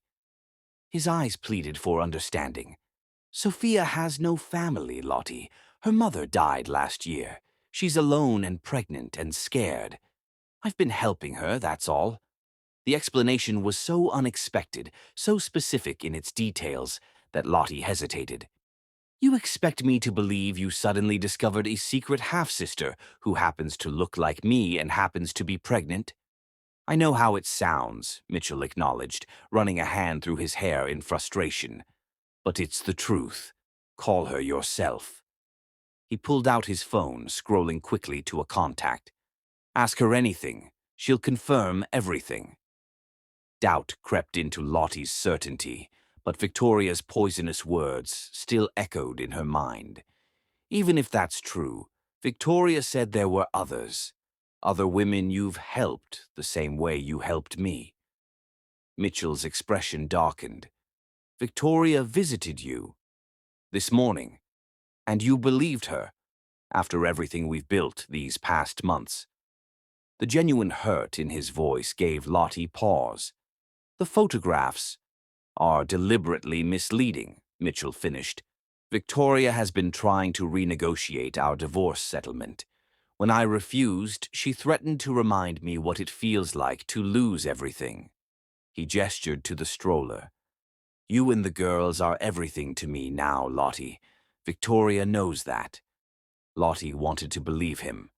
The steady presence he'd maintained since the twins' birth, the consistent respect he'd shown for her boundaries, the genuine joy he exhibited with their daughters, all argued for his sincerity. But the seed of doubt Victoria had planted had found fertile ground in Lottie's lingering insecurities. "I need time," she finally said. "I need to think." Mitchell stepped back, allowing her to pass with the stroller. "I understand, but please, before you make any decisions, talk to Sophia. Let her tell you herself." Lottie nodded once, in minimal acknowledgement, before heading toward the elevator. Mitchell watched her go, hands clenched at his sides, the photographs crumpled in his fist. The pediatrician appointment provided no distraction from the turmoil in Lottie's mind. The twins received routine vaccinations, cried at the momentary pain, then settled back into their usual contented state, unaware of the adult drama swirling around them. Dr. Ramos pronounced them perfectly healthy, growing exactly as they should. "They have their father's eyes," he observed casually, unaware of the emotional impact of his words. "But they're definitely their mother's daughters in temperament, strong-willed little ladies." Lottie managed a tight smile, thanking him before bundling the twins back into their stroller. Outside the medical building, she checked her phone, finding a text message from Mitchell. "Sophia's contact info attached. Please call her. After that, if you still want me gone from your lives, I'll respect your decision. But please, give me a chance to prove Victoria's claims false." The sincerity of the message, coupled with his willingness to step back if she requested it, gave Lottie pause. The Mitchell Santner she had first met would never have offered to respect her decision if it contradicted his desires. He would have demanded, manipulated, leveraged his power to get his way. This willingness to accept her judgment, even if it meant losing his daughters, spoke to a fundamental change in him. After putting the twins down for their nap, Lottie stared at Sophia's contact information for long minutes before finally making the call. The woman who answered had a warm voice with a slight southern accent, nothing like Mitchell's crisp diction. "Hello?" she said, sounding cautiously curious about the unknown number. "This is Lottie Grace," Lottie began, then hesitated, unsure how to continue. "I'm Mitchell's Lottie," Sophia finished, her voice warming further. "I've been hoping to meet you. Mitchell talks about you and the twins constantly." The genuine pleasure in her voice caught Lottie off guard. "He does?" "Lord, yes. The man is completely smitten with those babies. Shows me pictures every time we meet, like I haven't seen 50 nearly identical ones the week before." Sophia laughed softly. But I'm guessing you didn't call for that. You want to know if I'm really his sister? I'm sorry, it's just— No need to apologize, Sophia interrupted gently. I'd be suspicious too. The timing is admittedly convenient, and heaven knows Mitchell wasn't always the most straightforward man. Over the next 30 minutes, Sophia shared her story, how she'd tracked down their father 5 years ago, only to discover he had died, how she had debated contacting Mitchell for years, finally reaching out after seeing news of his divorce, how his initial skepticism had given way to DNA testing that confirmed their relationship, how he had become her only family support during an unplanned pregnancy after her boyfriend abandoned her. He's been a better brother than I had any right to expect, Sophia concluded, especially given how I appeared in his life. Something eased in Lottie's chest. The woman's account rang with authenticity, details too specific to be fabricated, emotions too genuine to be performed. Thank you, Lottie said quietly. I appreciate your candor. Mitchell loves those little girls, Sophia said earnestly, and from how he talks about you, the respect in his voice, the way he blames himself entirely for your initial situation, I think he might love their mother too, though he'd be the last to admit it. The suggestion sent an unexpected warmth through Lottie. We have a complicated history. Don't we all? Sophia replied with a chuckle. But speaking as someone who only met her brother as an adult, life's too short for barriers that don't need to exist. Those girls deserve to know their father, especially when he's trying so damn hard to be worthy of them. After ending the call, Lottie sat in contemplative silence, processing everything she'd learned. Sophia's story aligned with Mitchell's explanation, dismantling Victoria's calculated insinuations. The realization that she had been manipulated, that she had allowed Mitchell's ex-wife to plant doubts about a man who had done nothing but prove his commitment for months, filled Lottie with a complicated mixture of relief and chagrin. Her phone buzzed with a text from Mitchell. No pressure, just letting you know I'm here when, if you want to talk. The respect inherent in that message, the space it gave her to process at her own pace, solidified her decision. She typed a simple reply. Come over at 6 as usual. The girls miss you. When Mitchell arrived that evening, precisely on time as always, the hesitation in his normally confident posture was visible. He entered cautiously, eyes searching Lottie's face for clues to her emotional state. I spoke with Sophia, she said without preamble. She confirmed everything. Relief washed over his features. Thank you for giving me the chance to explain. I should have trusted you more, Lottie admitted. After these past months, you deserved that much. Mitchell stepped closer, his expression serious. Victoria is skilled at finding vulnerabilities. In our marriage, in business deals, in people. It's what made her so effective as a corporate spouse. She certainly found mine, Lottie acknowledged. My fear that I was just another in a pattern, that the twins and I meant nothing special. You could never be just another anything, Lottie Grace, Mitchell said quietly, his voice rough with emotion. You're the woman who brought me to my knees and showed me the emptiness of everything I thought mattered. You're the mother of my children. You're— He trailed off, seemingly unable to find adequate words. I'm what? Lottie prompted softly. Mitchell's eyes met hers directly, vulnerability evident in their pale blue depths. You're the standard by which I now measure myself. Every day I ask if I'm becoming someone worthy of being in your life, in our daughters' lives. The raw honesty of his admission touched something deep within Lottie. This man before her, humbled by love for his children and respect for their mother, bore little resemblance to the arrogant billionaire who had once dismissed her so cruelly. Victoria won't stop, she warned, changing the subject slightly to mask her emotional response. If she's trying to renegotiate the divorce settlement, she'll find other ways to pressure you.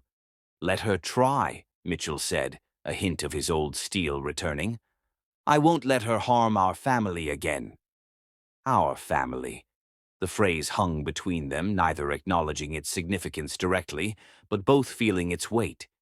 "The twins are napping," Lottie said. "They should wake up soon. Would you like some coffee while we wait?" It was a small olive branch, but Mitchell recognized it for the significant gesture it was, an invitation to stay beyond his designated visiting time, to move from rigid boundaries towards something more fluid and natural. "I'd like that very much," he replied, following her to the kitchen. As Lottie prepared the coffee, she glanced sideways at Mitchell, taking in the cautious hope in his expression. For the first time, she allowed herself to consider the possibility of a future where he was more than just the twins' father, where he might eventually become something to her as well. Not yet.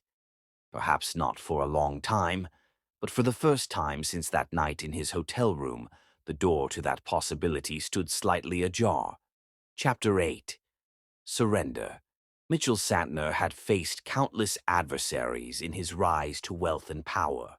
Hostile takeovers, federal regulators, industry rivals, even his own board of directors during particularly contentious strategic decisions. He had navigated each challenge with calculated precision, marshaling resources, leveraging advantages, and ultimately emerging victorious. But Victoria's attack on his fragile connection with Lottie and the twins had shaken him more deeply than any previous battle. The realization that his past could still threaten his present, that the man he had been might destroy the man he was trying to become, drove him to take decisive action. 3 weeks after Victoria's visit to Lottie, Mitchell sat across from his ex-wife in the private dining room of an exclusive restaurant, watching her sip champagne with practiced elegance. "I was surprised to hear from you," Victoria admitted, setting down her flute, "especially after my little chat with your baby mama." She smiled, the expression not reaching her eyes. "Such a quaint term, isn't it?" Mitchell maintained his composure, years of high-stakes negotiations having taught him the power of emotional control. "I wanted to discuss your recent actions directly." "You mean my friendly warning to Ms. Grace?" Victoria's perfectly manicured finger traced the rim of her glass. "I was simply being transparent, something you never managed during our marriage. You deliberately misrepresented my relationship with Sophia to create doubt and discord," Mitchell corrected, his voice level despite the anger simmering beneath. "You manipulated photographs to suggest an inappropriate relationship." Victoria shrugged one elegant shoulder. "I merely presented facts and allowed Miss Grace to draw her own conclusions. Not my fault if those conclusions reflected poorly on you." Mitchell leaned forward slightly, his gaze intensifying. "What do you want, Victoria? More money? The house in Aspen? Another adjustment to the settlement? Perhaps I simply wanted to remind you of the consequences of betrayal," she replied, her practiced smile slipping to reveal the bitterness beneath. "You humiliated me, Mitchell. Made me a punchline in our social circle. Did you think I would simply accept that and disappear gracefully?" "I never wanted to hurt you," he said quietly. "Our marriage was a mutual arrangement that served us both. You knew that from the beginning." "I knew you married me for my family connections," Victoria agreed, reaching for her champagne again. "I didn't realize that included the freedom to sleep with every desperate woman who caught your eye." Mitchell accepted the barb without visible reaction. "The past can't be changed, but we can determine how we move forward from here." Victoria's eyes narrowed slightly. "I'm listening." "I'm prepared to renegotiate our settlement," Mitchell stated.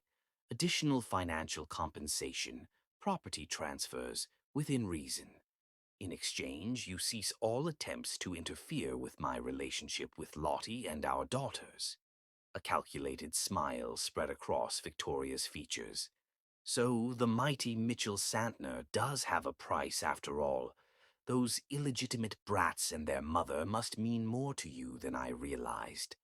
Mitchell's jaw tightened momentarily, but he maintained his professional demeanor.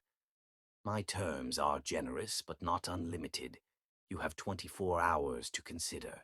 Victoria leaned back, studying him with cold assessment. And if I find your offer insufficient? If I decide that watching you lose something you actually care about is worth more than money? Then I release everything, Mitchell replied, his voice dropping to ensure only she could hear. The recordings of you discussing how to maximize the divorce settlement with your attorney before we even married. The offshore accounts where you've hidden assets from tax authorities. The details of your affair with Senator Williams during our marriage. Victoria's perfectly composed expression faltered. You're bluffing. In response, Mitchell slid a small digital recorder across the table, pressing play. Victoria's voice emerged, crystal clear. The prenup is irrelevant. Once we're married, I'll have enough leverage to ensure a settlement far beyond its terms. Mitchell's reputation means everything to him. He stopped the recording, meeting her stunned gaze. I've always protected myself, Victoria.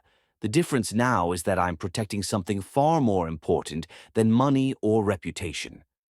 For perhaps the first time in their relationship, genuine respect flickered in Victoria's eyes. You really have changed, she observed, almost to herself. The Mitchell I married would never have put family above business. I'm not the man you married, he agreed quietly.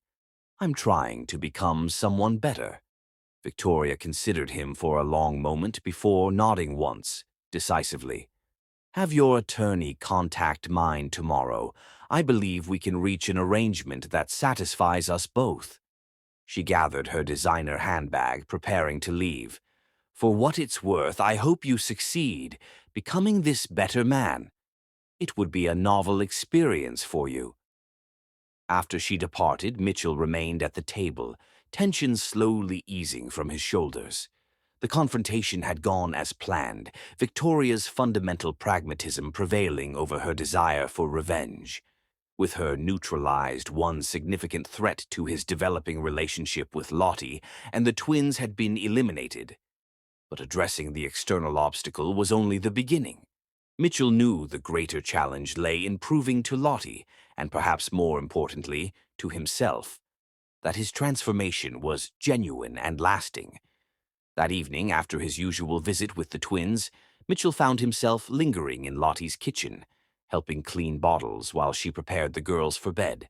Such domestic tasks would have been unthinkable to him a year ago, beneath his station, a waste of his valuable time. Now he found unexpected satisfaction in these simple contributions to his daughter's care. When Lottie returned from the nursery, she found him writing in a leather-bound journal, his normally decisive handwriting slower and more thoughtful than his business scrawl. "What's that?" she asked, curiosity overcoming her usual careful distance. Mitchell glanced up, a hint of vulnerability crossing his features before he masked it. "My therapist suggested I keep a journal. To process thoughts I have difficulty expressing verbally. Is it helping?" "Surprisingly, yes." He closed the book, his finger marking his place. "It forces me to examine motivations I previously ignored, patterns I never questioned." Lottie settled into the chair opposite him, her expression thoughtful. "Like what?" Mitchell hesitated, clearly uncomfortable with the personal disclosure, but pushing through that discomfort. "Like why I viewed relationships as transactions rather than connections. Why I equated control with security." He met her gaze directly. "Why I treated you as I did that night, despite sensing you were different from the beginning." The reference to their first encounter hung between them, acknowledged but not yet fully addressed. In the months since the twins' birth, they had carefully navigated around that painful origin point, focusing instead on their daughters and the present.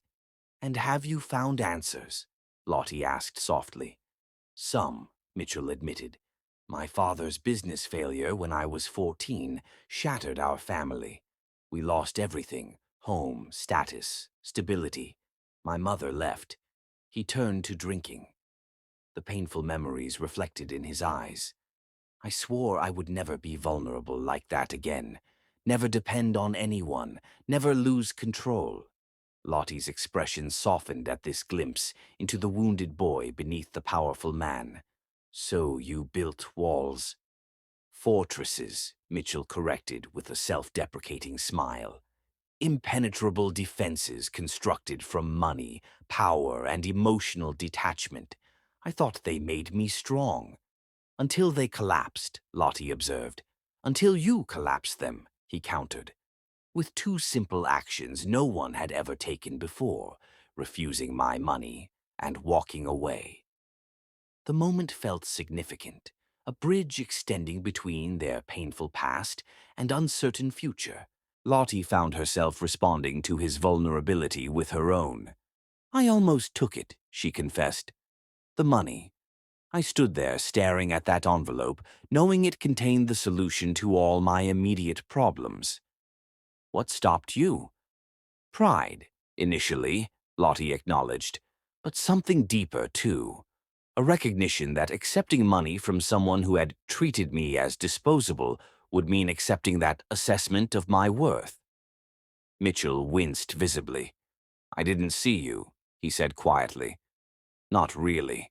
I saw a category, a transaction, a momentary diversion.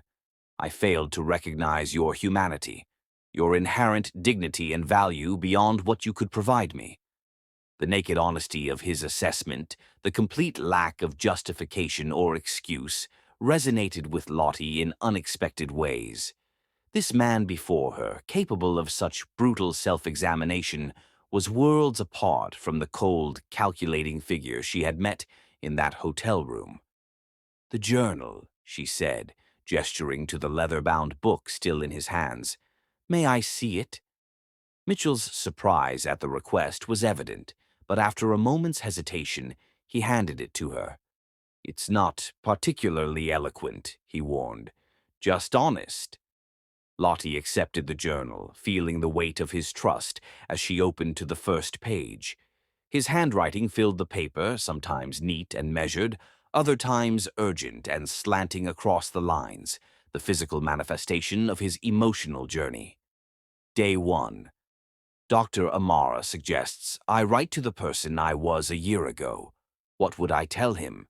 That his empire was built on sand, that his definition of success was fundamentally flawed, that one day he would hold his daughters in his arms and finally understand what matters. She turned the page, reading entries that chronicled his struggles with therapy, his frustration with the slow pace of change, his fears about fatherhood. Day 17. Held the twins for 30 minutes today. Lottie watched me the entire time, ready to intervene at the slightest misstep. I don't resent her caution. I've given her every reason to doubt me. The weight of their small bodies against my chest creates a physical ache, like my heart is simultaneously breaking and expanding. Page after page revealed a man grappling with his past actions, confronting deeply ingrained patterns, and fighting to become someone worthy of his daughter's love and their mother's trust. Day 42. Lottie smiled at me today, a genuine smile, not the polite mask she usually wears in my presence. I found myself stupidly pleased by this small sign of thawing. When did her good opinion become so vital to me? Perhaps when I realized she's the most honest person I've ever known, incapable of the facades and manipulations that characterized my former life. As Lottie continued reading, tears gathered in her eyes. The raw vulnerability captured in Mitchell's private thoughts, never intended for her eyes, confirmed what his actions had been suggesting for months. His transformation was neither strategic nor temporary, but a fundamental reimagining of his values and identity. Day 89. I don't deserve forgiveness. I don't deserve you or our daughters. But they deserve a father who will love them without condition, who will teach them their worth cannot be measured in dollars. I am that man now, because of you. Lottie closed the journal gently, unable to continue reading through her tears. She handed it back to Mitchell, who had watched her reaction with quiet intensity. "Thank you," she said simply, "for sharing this with me." Mitchell accepted the journal, his fingers brushing hers in the exchange. "Thank you for reading it, for being willing to see beyond who I was to who I'm trying to become." The moment stretched between them, charged with unspoken emotions. Lottie found herself at a crossroads, continuing to hold Mitchell at a careful distance, or acknowledging the growing connection between them that extended beyond their shared children. Before she could decide which path to take, the baby monitor erupted with Zora's distinctive cry, followed almost immediately by Maya's sympathetic wailing. "I should," Lottie began, rising from her chair. "Let me," Mitchell offered, already standing. "You've been with them all day." She nodded, watching as he moved confidently toward the nursery, his posture shifting subtly in anticipation of holding his daughters. Through the monitor, she heard his gentle voice as he entered their room. "Hello, my little lions," he murmured, using the nickname he'd created based on their powerful cries. "Did you think you'd been forgotten? Never. Daddy's here." The tenderness in his tone, the natural way he assumed the role of father, despite months of restrictions and boundaries, made something shift inside Lottie's heart. This man, this version of Mitchell Santner, deserved the chance to be fully present in his daughters' lives. And perhaps, a small voice whispered, in their mother's life as well. When Mitchell returned to the kitchen 30 minutes later, having successfully soothed both twins back to sleep, he found Lottie standing by the window, her expression thoughtful in the dim light. "They settled quickly," he reported. "Just needed a little reassurance." Lottie turned to face him fully. "I've made a decision," she said quietly. Mitchell tensed slightly, his expression carefully neutral as he prepared himself for whatever boundary she might establish next. "I think it's time," she continued, "for you to have a key to this apartment." The significance of the gesture wasn't lost on Mitchell. A key meant trust, access, acknowledgement of his place in their family structure beyond scheduled visits. "Are you sure?" he asked, unwilling to pressure her in any way. Lottie nodded. "The girls need their father, not just for 30 minutes a day, but whenever they need you. And I?" She hesitated, vulnerable in a way she rarely allowed herself to be. "I think I need to stop fighting what's happening between us." Mitchell took a careful step toward her. "And what is happening between us, Lottie?" "I don't know exactly," she admitted, "but I'm ready to find out." "Slowly," she added with emphasis. "I can do slowly," Mitchell assured her, taking another step closer. "I can do whatever pace you need." Lottie's smile held a hint of her usual directness. "Good, because this doesn't erase our history. It just means I'm willing to build something new alongside it." Mitchell nodded, understanding the complexity of what she was offering.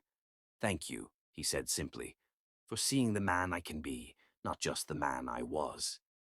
That night, after Mitchell left, still respecting the established boundaries despite the promise of future changes, Lottie stood in the nursery doorway, watching her daughters sleep. Their peaceful faces, so trusting in slumber, reinforced the rightness of her decision. Children deserved to know their father, especially when that father was fighting so hard to be worthy of them. And perhaps, Lottie acknowledged to herself, she deserved the chance to know this new Mitchell as well, not as an adversary or co-parent, but as a man who had faced his deepest flaws and emerged humbled, determined to become someone better. The fortress walls she had built around her heart hadn't fallen entirely. But for the first time since that fateful night in the hotel room, Lottie had willingly opened a door and invited Mitchell Santner to step through. Chapter 9. Primal Passion. The transition from rigid boundaries to fluid family life happened gradually.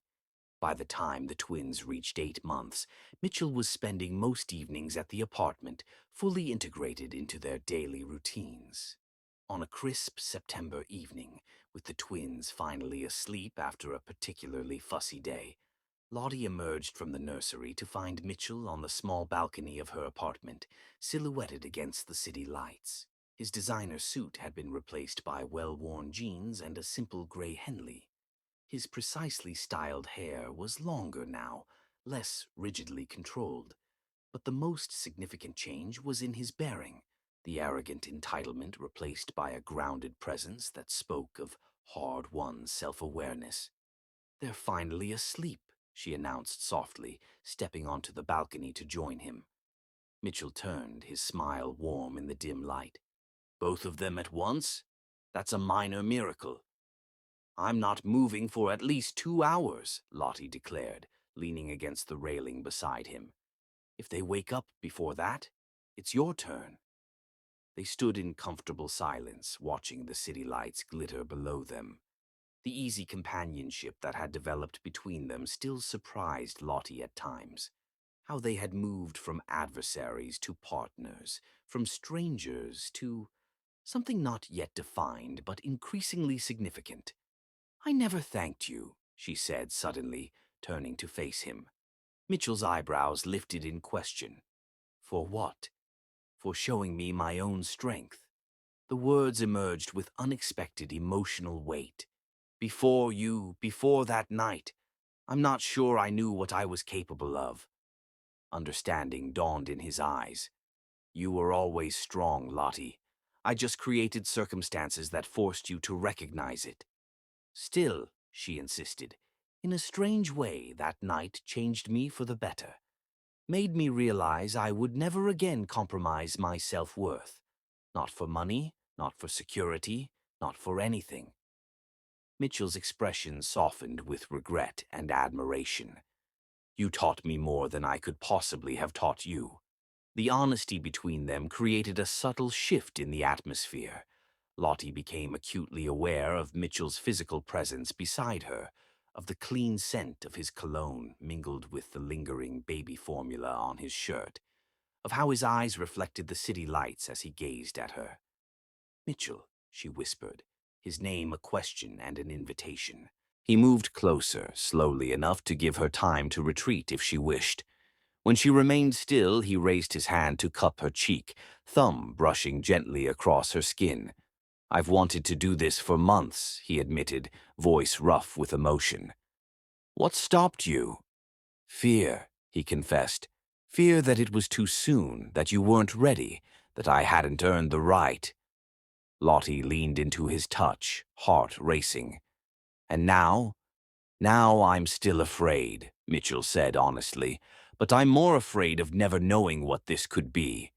The last barrier between them dissolved as Lottie closed the final distance, pressing her lips to his.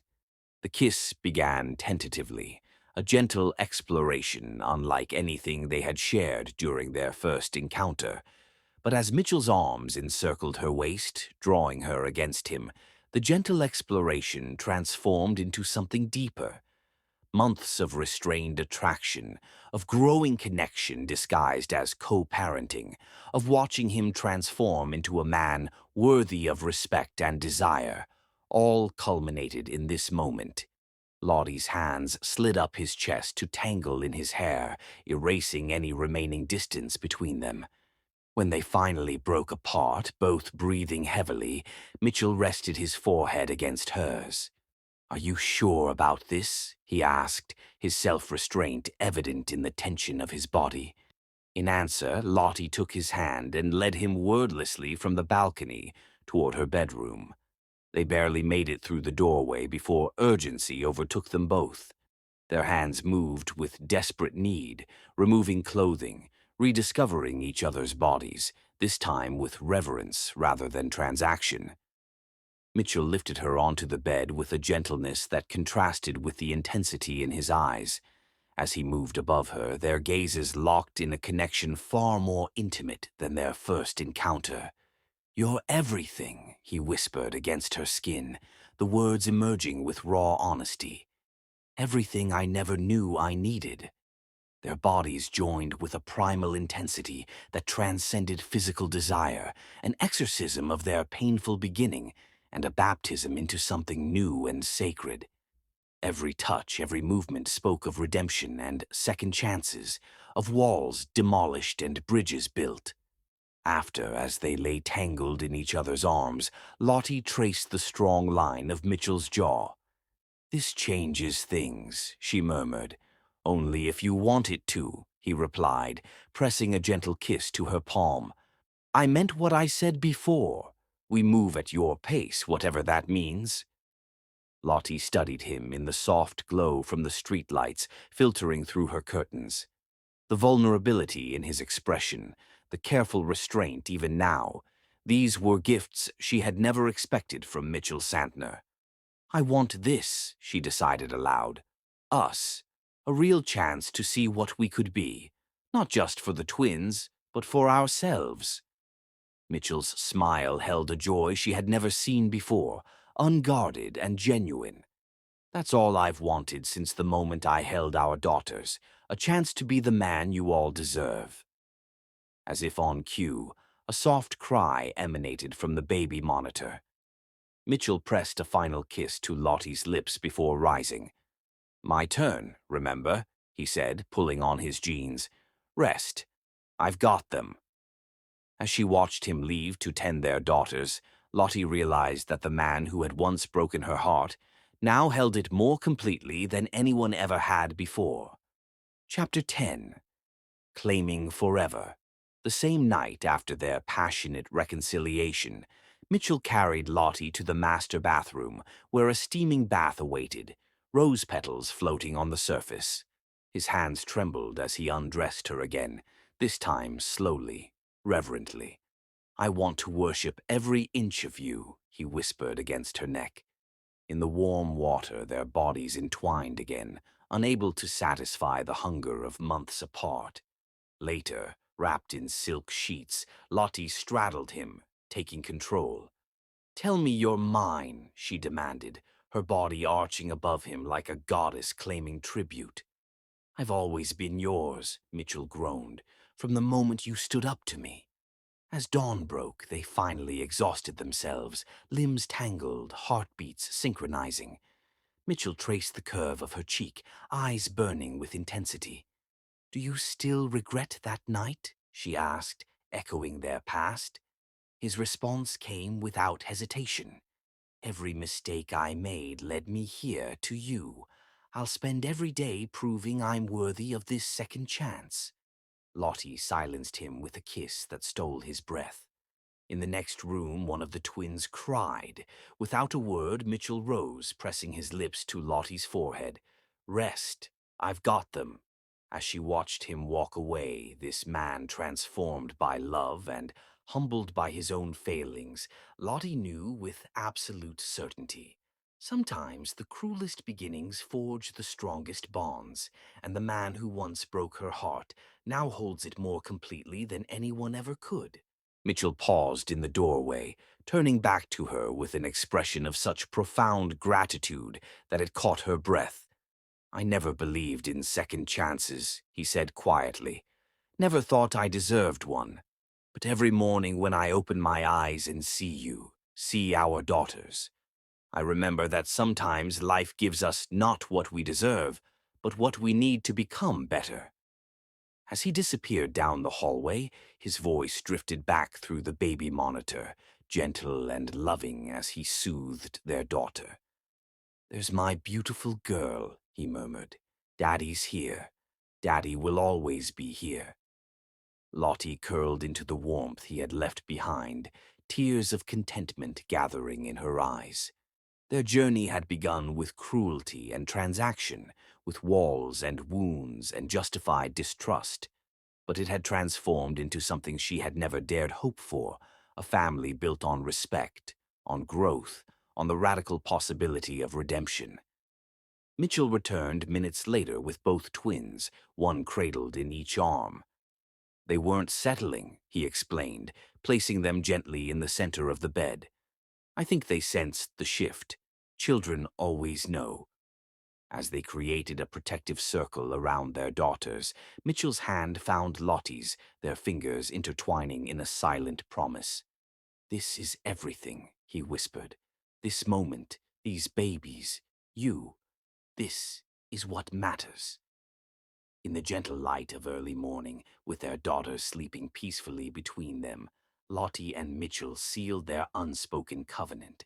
No papers, no ceremonies, no grand declarations, just the quiet certainty that from the most unexpected beginning had grown the most profound love, and the understanding that sometimes the hardest paths lead to the most beautiful destinations. "We're home," Lottie said simply, and Mitchell's answering smile told her he understood completely. Home wasn't a place, it was this, the four of them, together. A family forged through fire, stronger for having been broken, more precious for having been fought for, and more genuine for having faced the darkest parts of themselves and chosen love anyway.